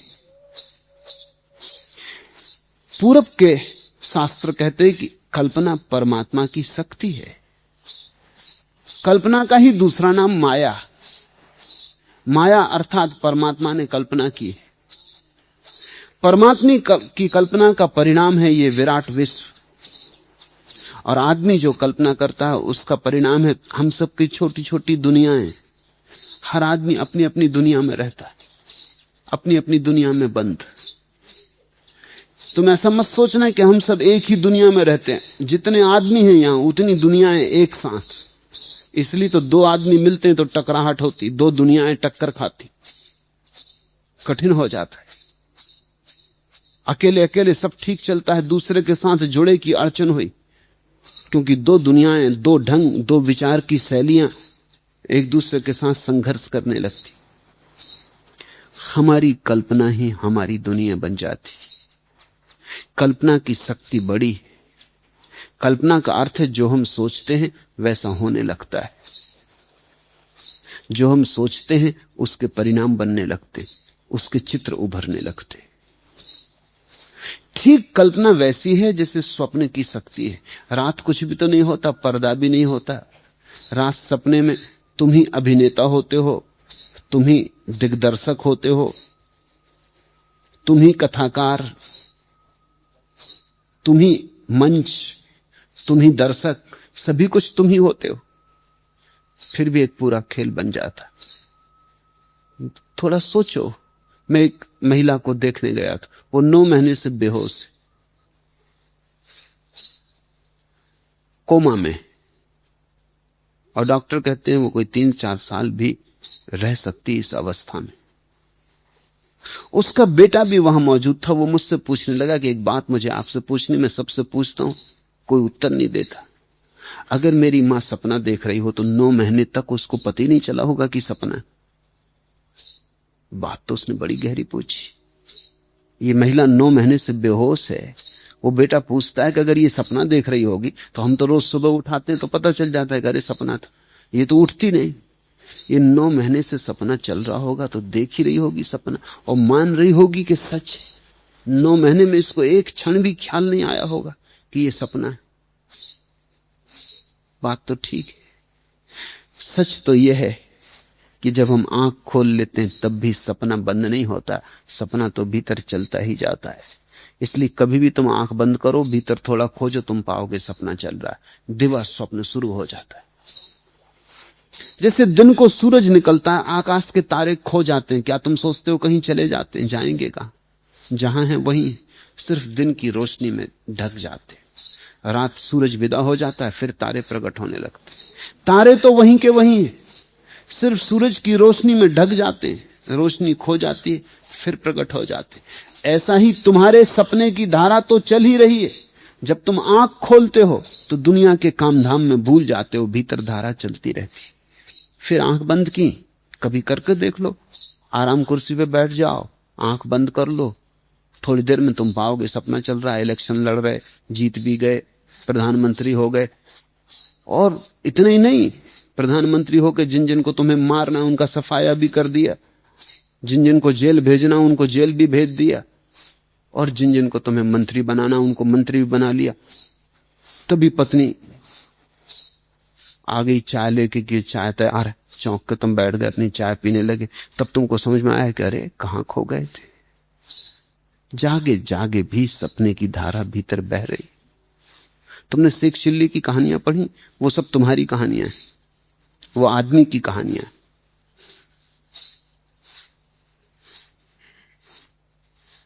हम सब शेख चिल्ली हैं जब हम कल्पना में पड़े होते। जब तक कल्पना पूरी समाप्त ना हो जाए तब तक शेख चिल्लीपन समाप्त नहीं होता। ऐसा हुआ कि पंडित जवाहरलाल नेहरू एक पागलखाने गए देखने, उस गांव में गए थे तो पागलखाने देखने गए। अब ऐसा अक्सर होता है, जब चर्चिल ताकत में था तो इंग्लैंड के पागलखानों में कम से कम 4-5 आदमी बंद थे जो अपने को चर्चिल मानते थे। ऐसा नेहरू के साथ भी था। जब नेहरू यहां जिंदा थे तो हिंदुस्तान के पागलखानों में कोई 10-12 आदमी थे जो अपने को पंडित नेहरू मानते थे। उस पागलखाने में भी एक आदमी था जो बिल्कुल ठीक हो गया था, उसी दिन विदा हो रहा था। तो पागलखाने के अधिकारियों ने कहा कि पंडित नेहरू आते, उन्हीं के हाथ से इसको छुटकारा दिला देंगे। वो आदमी लाया गया। पंडित नेहरू ने पूछा कि कभी कोई ठीक भी होते? उन्होंने कहा आज ये एक आदमी आपके हाथ से विदा करने के लिए रोक रखा है। वो आदमी आया, पंडित नेहरू ने उसे फूल भेंट किए और कहा कि स्वागत कि तुम ठीक हो गए। उस आदमी ने देखा पंडित नेहरू की तरफ, पूछा आपका नाम? कि मेरा नाम पंडित जवाहरलाल नेहरू। उनका घबराओ मत, अगर 3 साल रह गए यहां तुम भी ठीक हो जाओगे। ये बीमारी मुझे भी थी मगर इन डॉक्टरों की कृपा ठीक कर दिए। वो आदमी पंडित जवाहरलाल नेहरू अपने को समझता था। तुम हंसते हो लेकिन तुमने जो अपने को समझा है वो इससे बहुत भिन्न नहीं। वो जरा हिम्मतवर रहा होगा तो उसने अपने को पंडित जवाहरलाल नेहरू समझ लिया। तुम उतने हिम्मतवर नहीं हो, या किसी से कहते नहीं, मन में तो समझते ही हो। मगर हर आदमी कुछ अपने को समझ रहा है, कल्पना को पोषित कर रहा है। ये कल्पना का जाल गिर जाए तो धर्म का आविर्भाव होता है। मेरा बंध या मोक्ष नहीं, आश्रय रहित होकर भ्रांति शांत हो गई है। आश्चर्य है कि उस मुझ में स्थित हुआ जगत वास्तव में मुझ में स्थित नहीं। न में बंधो अस्ति मोक्षो व भ्रांति शांता निराश्रया, अहो मयि स्थितम विश्वम वस्तुतो न मयि स्थितम। मैं बंधा व मोक्षा न अस्ति, मेरा बंध या मोक्ष नहीं है। सुनो कैसी अद्भुत बात जनक कह रहे। न मेरा बंधन है न मेरा मोक्ष है। तुमने ये तो सुना कि बंधन है संसार, छोड़ो बंधन, बंधन से मोक्ष की खोज करो। लेकिन सुनी तुमने जनक क्या कह रहे? वो कह रहे न मेरा बंधन है न मोक्ष। ऐसी चित्त दशा का नाम ही मोक्ष है जहां तुम्हें पता चलता है न बंधन न मोक्ष। बंधन भी कल्पित थे तो मोक्ष भी कल्पित थे। कथा है जीसस के जीवन में कि वो एक गांव में आए और उन्होंने एक वृक्ष के नीचे कुछ लोगों को बड़े उदास देखा, बड़े परेशान देखा, बड़े दीन दुर्बल। उन्होंने पूछा तुम्हें क्या हुआ, तुम पे कौन सी विपदा आ गई? उन लोगों ने कहा विपदा हम पे बड़ी आई, हम लोग बहुत घबरा गए, हमने बड़े पाप किए। और हम नरक से डर रहे हैं, हम थर थर कांप रहे हैं। अब मुसलमानों का नरक खतरनाक तो होने ही वाला है। अगर नरक जाओ तो हिंदुओं का चुनना, वहां थोड़ी अस्त व्यस्तता रहेगी, मुसलमानों का मत चुनना। अगर वहां कोई चुनाव हो तो भारतीयों का चुन लेना, जर्मन या इस तरह के लोगों का नरक मत चुन लेना, क्योंकि वहां बड़ी चुस्ती, वहां सब नियम की पाबंदी, वहां रुस्वत भी ना चलेगी कि जरा रुस्वत दे दी और आग से जरा बच गए या जरा ठंडी आग में डलवा लिया आपने को, कुछ ना चलेगा वो। अब मुसलमानों का नरक, वो तो ठीक से सताएंगे, छोड़ेंगे नहीं, वो तो बड़े धार्मिक रूप से सताएंगे। तो उन्होंने कहा हम बड़े घबरा गए हैं, पाप बहुत किए, हम घबरा रहे हैं, हम कप रहे हैं, और मरने का दिन करीब आ रहा है, दोजख में पड़ेंगे, नरक में सड़ेंगे, तो हमें चैन नहीं। जीसस और आगे बढ़े, एक वृक्ष के नीचे उन्होंने और लोगों को बैठे देखा, वो बड़े आशा से भरे बैठे थे, लेकिन आशा में भी भय था।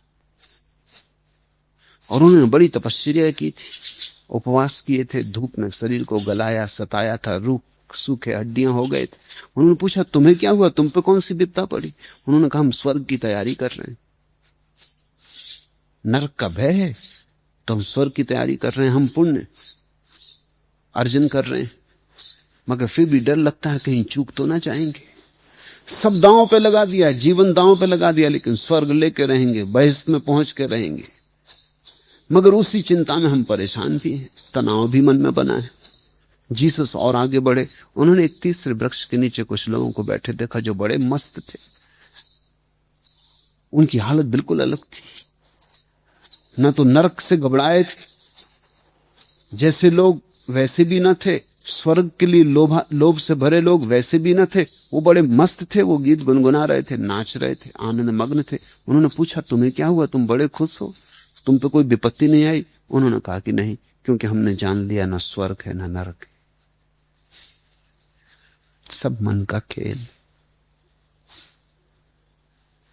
दुख सुख दोनों ही मन की धारणाएं। दुख का आत्यंतिक रूप नरक है, सुख का आत्यंतिक रूप स्वर्ग है। सुख दुख दोनों मन में है, स्वर्ग नरक भी दोनों मन में। ऐसा जो जान लेता कि सभी द्वंद्व मन में है, वही मुक्त है। इस मुक्ति की आखिरी घोषणा जनक करते, मेरा बंध या मोक्ष नहीं। बंधन भी झूठे हैं तो मोक्ष कैसा? बंधन है ही नहीं तो मोक्ष कैसा? दोनों असत्य हैं। आश्रय रहित होकर भ्रांति शांत हो गई। अब मेरा कोई आश्रय नहीं, अब मैं किसी आशा के सहारे नहीं जी रहा, और जब आशा नहीं है तो निराशा नहीं होती। आश्रय रहित होकर भ्रांति शांत हो गई। आश्चर्य है कि मुझ में स्थित हुआ जगत वास्तव में मुझ में स्थित नहीं। यह आश्चर्य की बात है कि सारा जगत है, फिर भी मैं अकलुषित, फिर भी मैं निरंजन, फिर भी मैं पार। एक बौद्ध कथा है, दो भिक्षु एक नदी से पार होते थे कि बूढ़े भिक्षु ने देखा कि एक युवती नदी पार करना चाहती, तो वो घबरा गया। नदी गहरी है, शायद युवती कहे कि मेरा हाथ संभाल लो, वो अनजान मालूम होती है, सुंदर युवती है। वो उसके पास से निकला, युवती ने कहा भी कि मुझे नदी के पार जाना है, क्या आप मुझे सहारा देंगे? उसने कहा मुझे क्षमा करो, मैं भिक्षु हूं, स्त्री को मैं छूता नहीं। और उसके हाथ पैर कप गए और वो भागा, तेजी से नदी पार कर गया। बूढ़ा आदमी, बहुत दिन का दबाया हुआ काम भीतर फुफकार मारने लगा। ये ख्याल ही कि स्त्री का हाथ पकड़ ले सपनों को जन्म देने लगा। वो तो नदी पार कर गया घबराहट में, सोचा भगवान को धन्यवाद दिया कि चलो बचे, एक झंझट आती थी, एक गड्ढे में गिरने से बचे। तब पीछे लौट कर देखा तो बड़ा हैरान हो गया। हैरान भी हुआ, थोड़ा ईर्ष्या से भी भरा, थोड़ी जलन भी पैदा हुई। वो जो युवा सन्यासी पीछे आ रहा था, वो लड़की को कंधे पे बिठा के नदी पार करवा रहा है, कंधे पे बिठा के। हाथ पकड़ना भी एक बात थी, स्पर्श भी वर्जित है। और मैं तो बूढ़ा हूं और ये जवान है, और ये अभी नया नया दीक्षित हुआ है, और ये क्या पाप हो रहा है। फिर 2 मील तक दोनों चलते रहे। आश्रम पहुंचने के पहले तक बूढ़ा फिर बोला नहीं, बहुत नाराज था, आग बबूला था। नाराजगी में ईर्ष्या भी थी, नाराजगी में रस भी था, क्रोध भी था, अपने को ऊंचा और धार्मिक मानने की अस्मिता भी थी, और इसको निकृष्ट और अधार्मिक मानने का भाव भी था। सभी कुछ मिश्रित था। सीढ़ियां जब वे चढ़ने लगे आश्रम की, तब बूढ़े से नारा गया। उसने कहा कि सुनो, मुझे गुरु से जाके कहना ही पड़ेगा, क्योंकि ये तो नियम का उल्लंघन हुआ है। और तुम युवा हो, और तुमने स्त्री को कंधे पे बिठाया, स्त्री सुंदर भी थी।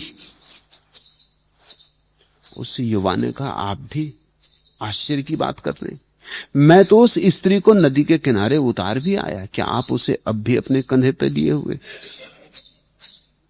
अब भी आप भूले नहीं? 2 मील पीछे की बात आप अभी खींचे लिए जा रहे हैं। ध्यान रखना, ये संसार है तुम्हारे पास, तुम में स्थित, तुम इसमें स्थित, मगर ऐसा भी जीने का ढंग है कि न तुम संसार को छुओ, न संसार तुम्हें छू पाए। तुम ऐसे गुजर जाओ अस्पर्शित, कुंवारे के कुंवारे। ये कालख तुम्हें लगे ना, ऐसे गुजरने का ढंग है। उस ढंग का नाम ही साक्षी। शरीर सहित यह जगत कुछ नहीं है, अर्थात न सत है और न असत है, और आत्मा शुद्ध चैतन्य मात्र है। ऐसा निश्चय जानकर अब किस पर कल्पना को खड़ा करें? अब कहां अपनी कल्पना को रोपें? सब आश्रय गिर गए। न सुख की कोई कामना है, न दुख की कोई भय है, न कुछ होना है, न कुछ बचना है, न कहीं जाना है, न कुछ बनना है। सब आश्रय गिर गए। अब कल्पना को कहां खड़ा करें? कुछ लोग धन पर कल्पना को खड़ा किए, वो उनका आश्रय। वो हमेशा धन ही गिनते रहते, वो नींद में भी रुपए गिनते रहते। रुपए की खनकार ही एकमात्र संगीत है जिसे वो संगीत मानते। कुछ लोग हैं पद के दीवाने, वो बस उनकी कुर्सी ऊपर उठती जाए, इसकी ही फिक्र में लगे। बड़ी से बड़ी कुर्सी पे बैठ जाएं, चाहे फांसी क्यों ना लगे बड़ी कुर्सी पे, कोई हर्जा नहीं, मगर कुर्सी बड़ी होनी चाहिए। वो उनका आश्रय। फिर कुछ लोग हैं जो स्वर्ग की कामना कर रहे हैं कि स्वर्ग में बैठेंगे, यहां क्या रखा है, यहां की कुर्सियां आज मिलती कल छिन जाती, यहां में क्या सार है। बैठेंगे स्वर्ग पर, वहां कल्प वृक्ष के नीचे बैठ के भोगेंगे दिल खोल के। फिर समय का कोई बंधन नहीं, सीमा नहीं, मगर ये सब आश्रय हैं मन के। ऐसा निश्चय जानकर अब किस पर कल्पना को खड़ा करें? यह शरीर स्वर्ग नरक बंध मोक्ष और भय भी कल्पना मात्र है। मुझे उनसे क्या करना है? मैं तो शुद्ध चैतन्य। खूब जागरण की घटना घटी जनक को। अष्टावक्र की मौजूदगी में विमर्श पैदा हुआ। अष्टावक्र के दर्पण ने जनक ने अपना चेहरा देखा, उसे आत्मस्मृति आई। अनूठी घटना घटी। बड़ी मुश्किल से ऐसा होता है कि ऐसा गुरु और ऐसा शिष्य मिल जाए। शिष्य तो बहुत, गुरु बहुत, लेकिन ऐसा कभी कभी घटता है जबकि अष्टावक्र जैसा गुरु और जनक जैसा शिष्य मिल जाए। जब ऐसी घटना घटती है, ऐसे गुरु और शिष्य का मिलन होता है, तो सत्य का विस्फोट न होगा तो क्या होगा। ऐसे शुद्ध दर्पण के सामने ऐसा सरल चित्त व्यक्ति विनम्र भाव से झुका हुआ खड़ा हो गया, उसे दर्शन हो गए। हो गई सिंह गर्जना। वो ऐसे बोलने लगा जैसे कभी ना बोला था। वो ऐसे बोलने लगा जैसा अष्टावक्र बोलते थे, जैसे खुद तो खो गया और अष्टावक्र का ही गीत उसकी बांसुरी पे बजने लगा, जैसे अष्टावक्र ही उससे बोलने लगे। शिष्य अगर मिटने को राजी हो तो गुरु उसके हृदय के गहरे कोने से बोलने लगता है। शिष्य अगर झुकने को राजी हो तो गुरु बाहर नहीं रह जाता, गुरु तुम्हारे अंतरतम में प्रतिष्ठित हो जाता। ऐसा ही हुआ, ऐसी ही महत्वपूर्ण घटना घटी। विमर्श करो उस पर, ध्यान करो उस पर। ऐसी घटना तुम्हें भी घट सकती है, कोई कारण नहीं, कुछ कमी नहीं है, सिर्फ तुम्हारी कल्पना के जाल और तुम्हारी विधियां और तुम्हारी औषधियों का अंबार तुम्हें स्वस्थ नहीं होने दे रहा है। तुम स्वस्थ हो, ऐसा विमर्श करो। तुम परमात्मा हो, ऐसा विमर्श करो। जो होना था हो ही चुका है, जो पाना था मिला ही है। तुम अपने घर में बैठे हो, सिर्फ कल्पना के माध्यम से तुम दूर निकल गए हो। एक क्षण मात्र में, क्षण के भी अंश मात्र में वापसी हो सकती।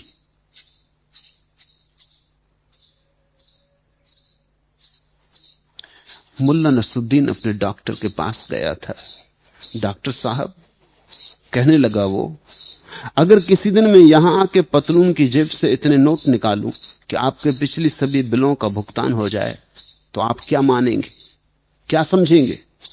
डॉक्टर ने कहा, यही कि तुम किसी दूसरे का पतलून पहने हुए, तुम्हें भरोसा नहीं आता। मैं कह भी रहा हूं तो भी तुम सुनते हो, तुम कहते हो हुआ होगा जनक को, मगर ये पतलून अपनी नहीं। तुम तो जानते हो अपनी पतलून में हाथ डालेंगे तो खाली। हाथ ही तुमने नहीं डाला है, खाली का तुमने भरोसा कर लिया है बिना खोजे। तुम तो सदा ये देखते हो कि जहां भी आनंद है वो किसी दूसरे के पास है, मेरे पास का।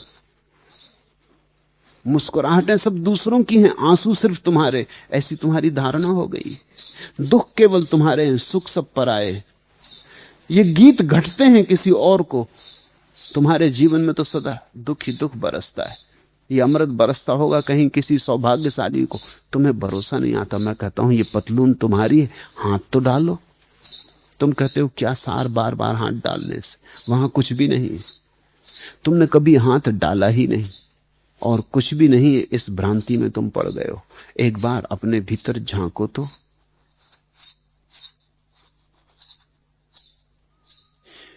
मुल्ला नसरुद्दीन के घर एक आदमी आया हुआ था। वो पूछने लगा नसरुद्दीन से, यदि कोई बाहरी व्यक्ति आकर ऐसा जम जाए कि जाने का नाम न ले तो आप क्या उपाय करते? बहुत देर से जमे हुए इस आदमी ने मुल्ला नसरुद्दीन से ऐसा पूछा। मैं तो कुछ नहीं कर पाता, किंतु मेरी पत्नी बड़ी चतुर है। ऐसे मौकों पर वह आकर किसी न किसी बहाने मुझे अंदर बुला लेती। मुल्ला ने जवाब दिया। वह आदमी दूसरा सवाल पूछने जा ही रहा था कि पर्दा उठा और एक महिला अंदर आई और बोली, आप भी गजब करते, शर्मा जी के घर 6 बजे चलना है और आप बैठ के गप्पे लगा रहे हैं। गुरु का कुल काम इतना है कि जो तुम नहीं कर पा रहे हो वो तुम्हें चौंका दे। वो कह दे आके कि 6 बजे शर्मा जी के घर चलना है और तुम बैठ के गप्पे लगा रहे हो। गुरु तुम्हें कहीं ले जाता नहीं, सिर्फ जगाता है, सिर्फ याद दिलाता है कि छोड़ो ये गप्पे, समय और मत गमाओ, ऐसे भी बहुत गमा चुके हो। अष्टावक्र की मौजूदगी में याद आ गई जनक को कि हो गई गप्पे सब व्यर्थ। ये सब गप्पे हैं कि कोई सम्राट की कोई भिखारी, ये सब गप्पे हैं कि कोई धनिक की कोई अमीर, ये सब गप्पे हैं कि कोई सफल की कोई असफल। ये सब गप्पे हैं, ये सब कल्पनाएं। हम एक दूसरे को सहारा दिए और इन कल्पनाओं में हम जीते चले जाते। ये हमारे रचे हुए नाटक है, ये हमारे खेल है। अगर किसी को सफल होना है तो किसी को असफल होना पड़ेगा, इसलिए खेल में तो दोनों की जरूरत पड़ती। अगर सभी सफल होना चाहें तो खेल बंद हो जाता है, सभी असफल हो जाएं तो खेल बंद हो जाता है। तो हमने एक खेल रच लिया, उसमें कोई असफल होता है, कोई सफल होता है, कोई बुद्धिमान कोई बुद्धू। हमने एक खेल रच लिया है, एक कल्पना का जाल है, हमने एक बस्ती बसा ली। इतना ही तुमसे कहना चाहता हूं, खूब समय हो गया, उठो। दर्पण तुम्हारे सामने है, थोड़े अपने चेहरे को देखो। तुम्हें पकड़ के नदी के किनारे ले आया हूं, जरा झांको। और सिंह गर्जना किसी भी क्षण हो सकती। हरिओम तत्सत। आज इतना।